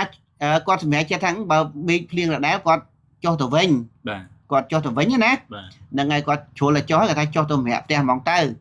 ហ្នឹងហើយអញ្ចឹងគាត់ប្រកាសថាអ្នកដែលណាដែលចង់ទៅគឺទៅអ្នកដែលអត់ចង់ទៅគឺនៅបន្តទៅហ្នឹងហើយអ្នកដែលចង់ទៅពេញគាត់ឲ្យឡានគេជូនទៅពេញណាអ្នកដែលចង់ទៅគីលង្វែកឲ្យឡានជូនមកគីលង្វែកប៉ុន្តែអ្នកដែលនៅក៏នៅទៅប៉ុន្តែមានបងប្អូនយើងគាត់ស្ដាប់ច្រឡំហើយឮអញ្ចឹងមានអាចារ្យម្នាក់ពីរនាក់ឮនិយាយថាមានអាចារ្យទៅប្រាប់យាយហ្នឹងណាថាឥឡូវលោកជំទាវឲ្យចុះទៅវិញអីចឹងទៅអញ្ចឹងមានការយល់ច្រឡំយាយខ្លះក៏គាត់កន្លែងហ្នឹងគាត់ថាចង់មកគីងបែរជាអត់បានគីងអញ្ចឹងណាហ្នឹងហើយអញ្ចឹងមានការយល់ច្រឡំហ្នឹងអញ្ចឹងតាមពិតលោកជំទាវគាត់ប្រកាសថាអ្នកដែលប្រមូលគ្នាគ្រប់មួយឡានចង់ទៅវិញដូចគ្នាហ្នឹងហើយគឺក៏ទៅអ្នកដែលនៅក៏នៅទៅអញ្ចឹងណាបាទហ្នឹងហើយអញ្ចឹងខ្ញុំឲ្យមានការយល់ច្រឡំព្រោះមានអ្នកម្ដាយលោកឪពុកច្រើនដែលគាត់ចង់សម្រាប់នៅហ្នឹងណាអញ្ចឹងនៅក្នុងវីដេអូនេះខ្ញុំចង់បញ្យល់បកស្រាយអញ្ចឹងកុំឲ្យមានការយល់ច្រឡំណាហ្នឹងហើយតាមពិតលោកជំទាវគាត់ថាមកតែគាត់ទេណាហ្នឹងហើយព្រោះអីមេឃភ្លៀងអីចឹងទៅគាត់មកតែគាត់ហើយណាមួយទៀតម្ដាយគាត់អ្នកម្ដាយព្រឹទ្ធពន្ធភាសាក៏ចាស់ដែរអាយុ80ជាងណាដូចជា86 87អីចឹងក្បែរ90ទៅហើយបាទអញ្ចឹងខ្លាចភ្លៀងទៅល្អិលចោអត់កើតព្រោះអាផ្លូវឡើងភ្នំហ្នឹងទៅធ្វើថ្មីហ្នឹងហើយវាទៅធ្វើថ្មីវាល្អិលអញ្ចឹងគាត់សុកចិត្តចុះឲ្យបានមុនភ្លៀងណាហ្នឹងហើយចុះឲ្យបានមុនភ្លៀងអញ្ចឹងអាហ្នឹងគឺតាក់ទងទៅនឹង ca tỏ lâm một treo vinh nắng á ba chân còn oi miên bong ôn dương vô thì lom chịu percent đẹp mà đài nè ba nắng ngày chân cứ tam ca pet đó có sầm ra nên nắng sưng thật chất sắp bia rồi đó tẹt tông chìm nuôn đàn nấu cứ đập làn đập làn chiếng à bạn đập làn chiếng đó màu tì tì ngày màu tì tì ngày hay cái lại nâng phong đá trong chụp nghiệp chun phục mai bong ôn đó nè trong đã video khẳng lư nàyคือนี่คือchiều video លោកជំទាវសៀងច័ន្ទហេងគាត់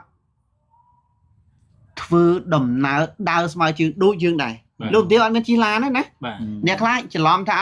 គ្រាន់តែគាត់ធ្វើដំណើរមកក្រោយយើងមកមុនយើងអត់ឃើញពាក់អាវភ្លៀងណារុំជើងកុំឲ្យល្អ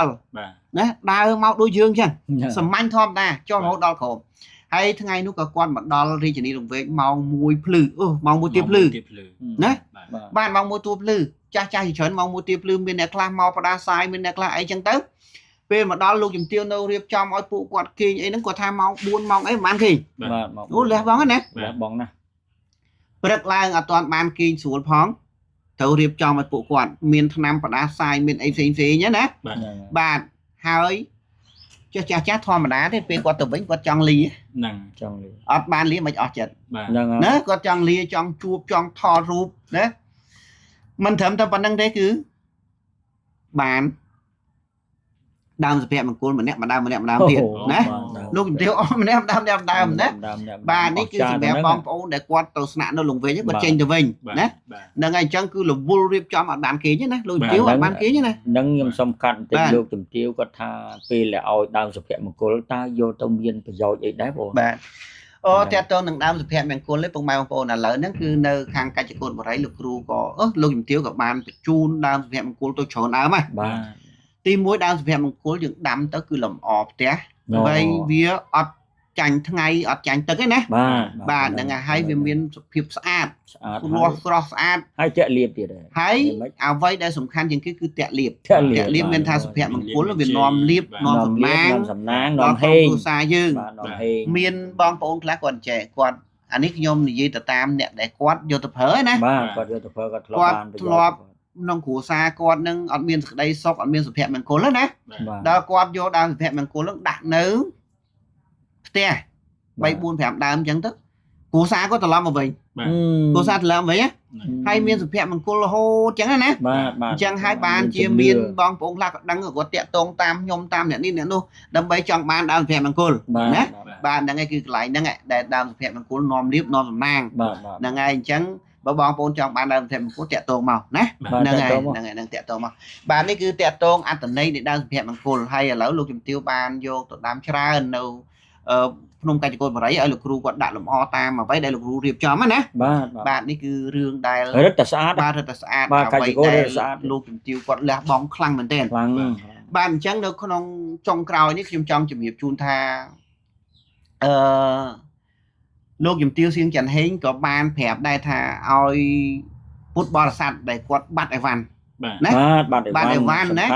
បាត់អីវ៉ាន់ហ្នឹងគឺមានអីវ៉ាន់ហ្នឹងនៅរាជធានីលង្វែកខ្លះបាទមានអីវ៉ាន់ខ្លះគាត់ភ្លេចនៅកច្ចកូនហើយគាត់ចេះតែសួរបាត់ទៅនេះបាត់ទៅនោះលោកជំទាវខ្ញុំបាត់អីវ៉ាន់ចេះចោះណាតាមពិតមិនមែនបាត់ទេគាត់ភ្លេចខ្លួនគាត់បើសិនជាអីវ៉ាន់ហ្នឹងបាត់ណាអត់អាចរកឃើញនៅកច្ចកូនទេឥឡូវគាត់ភ្លេចទេបាទហើយរឿងដែលអស្ចារ្យមួយគឺយៈបាត់អីវ៉ាន់អូយៈបាត់អីវ៉ាន់ដែរអូសំខាន់ណាស់យៈបាត់អីវ៉ាន់ហ្នឹងវីវ៉យើងមែនតើយៈប៉ុណ្ណាណីបាត់អីវ៉ាន់ណា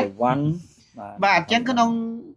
កាបូបរបស់យៈយើងអត់ដឹងថាមានអីខ្លះណាដឹងថាមានគ្រឿងមេកអាប់តុបតៃហ្នឹងហ្នឹងហើយត្បូងក្បាច់រត់ឃើញទេបាទរត់ឃើញដល់ពេលទឹមប្រឹងមិញហ្នឹងខាងកច្ចកូនប្រាប់ថាអីវ៉ាន់យៈនៅលើភ្នំឥឡូវហ្នឹងខាងបុគ្គលិកលោកជំទាវហើយនឹងយ៉ាងទៅយកហើយបាទទៅយកនៅនោះហើយណាទៅយកអីវ៉ាន់យៈដើម្បីអីដើម្បីបើយើងភ្លេចណាបាទអញ្ចឹងកន្លែងនេះបើខ្ញុំតាមខ្ញុំដឹងហើយនាគរីក៏ធ្លាប់ទៅថតញឹកហ្នឹងណាបាទគឺនៅភ្នំកញ្ចកូតឃើញស្រាប់ទេពុកម៉ែបងប្អូនអីវ៉ាន់ណាដែលយើងថាបាត់ខ្លួនឯងតែមិនយើងភ្លេចទេអត់មានបាត់ទេណាមនុស្សរាប់ពាន់រាប់ម៉ឺននាក់អត់មានបាត់ទេមួយអស្ចារ្យមានសុវត្ថិភាពណាបាទអស្ចារ្យណាបាទប៉ុន្តែគ្រាន់តែបងប្អូនខ្លះបើយើងទៅនោះគំនិតមិនល្អទេគឺចោះចោះទេណាអត់ចោះទេអានេះគឺជំរាបជូនអញ្ចឹងណាបាទទៅកច្ចកូតឲ្យយើងស្មោះត្រង់ណាបាទស្មោះត្រង់បារមីលោក នៅកន្លែងកាច់ចកូនលោកថែទាំថែរក្សាល្អណាស់ បាទហ្នឹងហើយ បាទល្អណាស់ អញ្ចឹងកន្លែងនេះក៏ចង់ជម្រាបជូនពុកម៉ែបងប្អូនឯវ៉ាន់គឺបើអត់ទាន់បានមកយកទេគឺយកនៅរាជធានីលង្វែកឥឡូវប្រមូលមកដាក់ហ្នឹងហើយណាបាទហ្នឹងហើយហើយមិនគេលួចទេមានថាផ្លេចហ្នឹងហើយផ្លេចបាទហ្នឹងហើយតាហ្នឹងគាត់ផ្លេច យាយខ្លះគាត់ផ្លេចទេ តាគាត់តែផ្លេចប៉ុណ្ណឹងមិនដល់ផ្លេចដល់យៈនៅផ្លេចទៀត យៈផ្លេច បាទដល់យៈ ផ្លេចមិនចេះទេបងដូចយាយនោះគាត់ផ្លេចតែស្បែកជើងគាត់ថាបាត់ហើយបាត់តាមពិតគាត់មានបាត់តាណាអូឡូវគាត់ដាក់ហ្នឹងដល់គាត់ចុះវិញគាត់ទៅរកកន្លែងផ្សេង គាត់ទៅចុះនោះ នឹងច្រើនពេកហ៎ បាទច្រើនពេកវល់ ដល់ខ្ញុំវល់ហ៎អត់មិនចឹងទេបានអញ្ចឹងនេះគឺជាទិដ្ឋភាពដ៏អស្ចារ្យណា អាហ្នឹង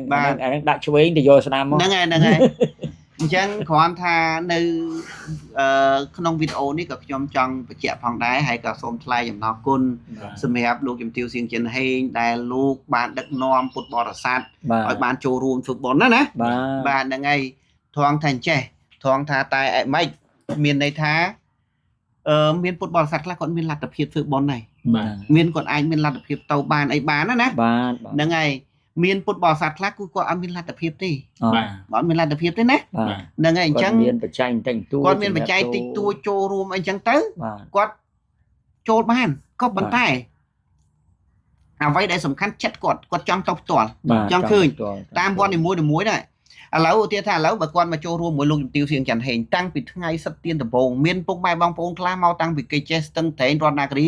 មកតាំងថ្ងៃទី18បាទមកតាំងថ្ងៃ18 19ណាបាទអញ្ចឹងពួកគាត់មកចាំមិនធម្មតាទេអញ្ចឹងកំឡុងពេលដែលគាត់មកអញ្ជើញចាំនេះរងចាំនេះមករងចាំហ្នឹងណាគាត់បានធ្វើបុណ្យច្រើនវត្តហើយគឺ4វត្តនិងកន្លែងកាច់កូនមកកន្លែងទៀត5ណាអញ្ចឹងឃើញទេប៉ុន្តែបើឲ្យគាត់ទៅខ្លួនគាត់អត់គាត់មានលទ្ធភាពទៅព្រោះវាឆ្ងាយគ្នាគាត់តែចាក់សាំងគាត់តែហូបចុកក៏អស់ច្រើនដែរក៏ប៉ុន្តែគាត់មករាជធានីលង្វែកបាទគាត់ថាឲ្យយើងទិញអីហូបតិចតួចអីចឹងទៅណាអស់បច្ច័យតិចហើយគាត់អាចទៅធ្វើបុណ្យច្រើនកន្លែងទៀតឃើញទេហ្នឹងហើយទី1គឺមានឡានសម្រាប់ជួលបាទដឹកគាត់ស្រាប់ណាមានអាហារពេលព្រឹកមានអីផ្សេងៗឃើញទេអញ្ចឹងនេះគឺពុកម៉ែបងប្អូនខ្លះគាត់អត់យល់គាត់អត់ដឹងណានៅអត់ដឹងគាត់ចាត់ថាទៅតាមពិតរថយន្តទាំងអស់ហ្នឹងគឺលោកជំទាវអ្នកចេញរ៉ាប់ទាំងអស់ណាចេញរ៉ាប់ទាំងអស់ណាអញ្ចឹងគាត់ចំណាយធំធេងមែនទែនដើម្បីឲ្យពុទ្ធបរិស័ទបានចូលរួមធ្វើបុណ្យទាំងអស់គ្នាហើយលោកជំទាវសៀងច័ន្ទហេងដឹងស្រាប់ហើយបើថាធ្វើបុណ្យតែគ្រួសារគាត់ធ្វើបានអត់មានជាបញ្ហាទេណានៅគាត់អត់មានជាបញ្ហាទេប៉ុន្តែគាត់ចង់ឲ្យពុទ្ធបរិស័ទចូលរួមដែរចូលរួមណានៅបានធ្វើបុណ្យសប្បាយទាំងអស់គ្នាសប្បាយទាំងចិត្តធម្មតាធ្វើបុណ្យចាស់សប្បាយទាំងកាយសប្បាយទាំងចិត្តសប្បាយទាំងវាចាបាទហ្នឹងហើយអញ្ចឹងគាត់ផ្អែមចាស់គឺគាត់ចូលចិត្តទៅគាត់ចូលចិត្តអ្នកណាដែលធ្វើទុកចិត្តបានអញ្ចឹងណាមានអ្នកដឹកនាំធ្វើបុណ្យមកកណោប៉ុន្តែវាទៅទាំងអត់សុបាយចិត្តហ្នឹងហើយជួនកាលយើងប្រមូលនេះប្រមូលនោះអញ្ចឹងទៅកັບកេងលុយកាក់អញ្ចឹងទៅធ្វើគាត់វាដាច់សទ្ធាបុណ្យណាបាទហ្នឹងវាចឹងអញ្ចឹងនៅក្នុងវីដេអូនេះអត់មានអីទៀតទេគាត់ចង់បញ្ជាក់អញ្ចឹងថាលោកជំទាវលះបង់ខ្លាំងមែនទែនដើម្បីឲ្យពុទ្ធបរិស័ទបានចូលរួមរហូតដល់មានពុទ្ធបរិស័ទខ្លះគាត់មានបច្ច័យហើយមានអ្នកមានបច្ច័យច្រើនគាត់មកពីខេត្តផ្សេងៗណាបាទគាត់ចង់ចូលរួមមួយលោកជំទាវសៀងច័ន្ទហេងដោយសារអីមានកន្លែងដំណាក់គោទេមានពុទ្ធបរិស័ទរាប់ពាន់អ្នកចាំជួបចង់ជួបហ្នឹងហើយប៉ុន្តែលោកជំទាវអត់អាចជួបបានគាត់ទៅលើវារវល់ពេករវល់ហ្នឹងហើយអញ្ចឹងអូបើជួបនឹងទៀតបាច់បានទៅធ្វើកើតទេមីធំហើយគាត់អ្នកផ្ដើមធំបាទហ្នឹងហើយគាត់អាឡ័យចាំតែទទួលមិនខកការងារនោះហ្នឹងហើយខកកម្មវិធីបាទអញ្ចឹងសូម្បីតែថ្ងៃហ្នឹងលោកគ្រូក៏សើដែរណាលោកគ្រូថាអូយនាងវិសាខានេះធ្វើបុណ្យធំធេងណាស់អញ្ចឹងណាបាទហ្នឹងហើយអញ្ចឹងគឺក្នុងវីដេអូនេះគឺខ្ញុំមិនមានយោបល់អីទៀតដែរមានប៉ុណ្្នឹងហើយនាងរីកបងមានអីបន្ថែមតិចទេបាទមានបន្ថែមអត់មានទេបងអត់មានសារបងលំអិតបាទហ្នឹងហើយអញ្ចឹងអរគុណច្រើនពុកម៉ែបងប្អូនសម្រាប់វីដេអូនេះក៏សូមអធិស្ឋានអភ័យទោសបើសិនជាមានកំហុសខុសឆ្គងក្នុងពាក្យពេចន៍អីគឺប្រើប្រាស់ជាមួយព្រះសង្ឃឬអាចារ្យអញ្ចឹងណាបាទការនិយាយទៅវាខុសអក្ខរៈចេញពីអ្នកបល័យទៅកន្លែងណាក៏សូមអភ័យទោសហ្នឹងហើយជាចុងក្រោយនេះក៏ជូនពរពុកម៉ែបងប្អូនសុខសប្បាយនិងចែកបុណ្យចែកកុសលទាំងអស់គ្នាហើយបើមិនទាន់បានទស្សនាវីដេអូចូលមើលណាចូលមើលចុះបាទហ្នឹងហើយបាទពីហ្នឹងហើយអញ្ចឹងអរគុណច្រើនអូមួយទៀតខ្ញុំភ្លេចមួយទៀតបាទសូមបន្ថែមបន្តិចក្នុងនេះខ្ញុំចង់ជួបម្ដងតិចតាក់ទងទៅនឹងពុទ្ធមេត្តាតែលោកជំទាវសៀងច័ន្ទហេងគាត់បានទទួលខ្លះហើយបាទនឹងប្រកាសលើមុនណា ប្រពន្ធមេត្តានេះគឺតាក់ទងទៅនឹងកម្មវិធីបនទេសនាមហាជាតិទេតែប៉ុន្តែនឹងធ្វើខែ12ណាប៉ុន្តែដោយសារតែលោកជំទាវបានប្រកាសហើយថាលោកជំទាវនឹងជាវប្រពន្ធមេត្តានឹង 84000 ព្រះអង្គឲ្យត្រូវនឹង 84000 ត្រូវនឹងបធរ 84000 បឋមខណ្ឌ ហ្នឹងហើយអញ្ចឹងឲ្យត្រូវហ្នឹងអញ្ចឹងពុទ្ធម៉ែបងប្អូនអាចចូលរួមបានណាចូលរួមបានអញ្ចឹងគឺកាលពីនិយាយហ្នឹងគឺ1អង្គ$20 បាទប៉ុន្តែបើសិនជាលោកជំទាវចរចាទៅបានតម្លៃទាបជាងហ្នឹងយើងចោះជាងហ្នឹងទៀតបាទចោះជាងហ្នឹងទៀតអាហ្នឹងគ្រាន់តែប្រាប់ជូនដល់បានទេតែពុទ្ធបរិស័ទដែលបានចូលបច្ច័យ$20ក្នុងមួយអង្គលុយដែលនៅសល់និយាយសាមញ្ញហ្មងលុយដែលនៅសល់ពីជាវព្រះយើងយកទិញផ្លែឈើទិញអីផ្សេងៗណាសម្រាប់តុបតែងបាទតុបតែងព្រោះអីទេសនាមហាជាតិមាន1000មុខបាទមាន1000មុខហ្នឹងហើយអញ្ចឹង1000មុខបាទគ្រប់មុខអញ្ចឹងគឺចង់បញ្ជាក់អញ្ចឹងបើសិនជាពុកម៉ែបងប្អូនចង់ចូលរួមបាទព្រោះឥឡូវចូលច្រើនណាបាទចូលច្រើនខ្លាចអត់បានចូលណាបាទចូលទៅឬអត់បានចូលព្រះអង្គទេ1000ជាងព្រះអង្គហ្នឹងហើយច្រើនបើសិនជាអត់បានចូលរួមផ្ទាល់មួយលោកជំទាវទេតាក់ទងមួយពួកខ្ញុំបាទចូលមកបាទហើយចាំខ្ញុំយកជូនលោកជំទាវហើយថតវីដេអូជូនពុកម៉ែបងប្អូនណាបាទហ្នឹងហើយប៉ុន្តែបើចង់មកផ្ទាល់ក៏មកណាហ្នឹងហើយតែប៉ុណ្្នឹងទេអញ្ចឹងក្នុងវីដេអូនេះក៏អរគុណច្រើនសម្រាប់ការតាមដានទស្សនាតាំងពីដើមរហូតដល់ចប់ណាពុកម៉ែបងប្អូនណាបាទអរគុណច្រើនហើយឡូវមីយ៉ាងងឹតទៀតណាមើលទៅយ៉ាងងឹតតិចណាបាទមកហ្នឹងអរគុណបាទអរគុណច្រើនអរគុណច្រើនបាទទៅមកចុះហ៎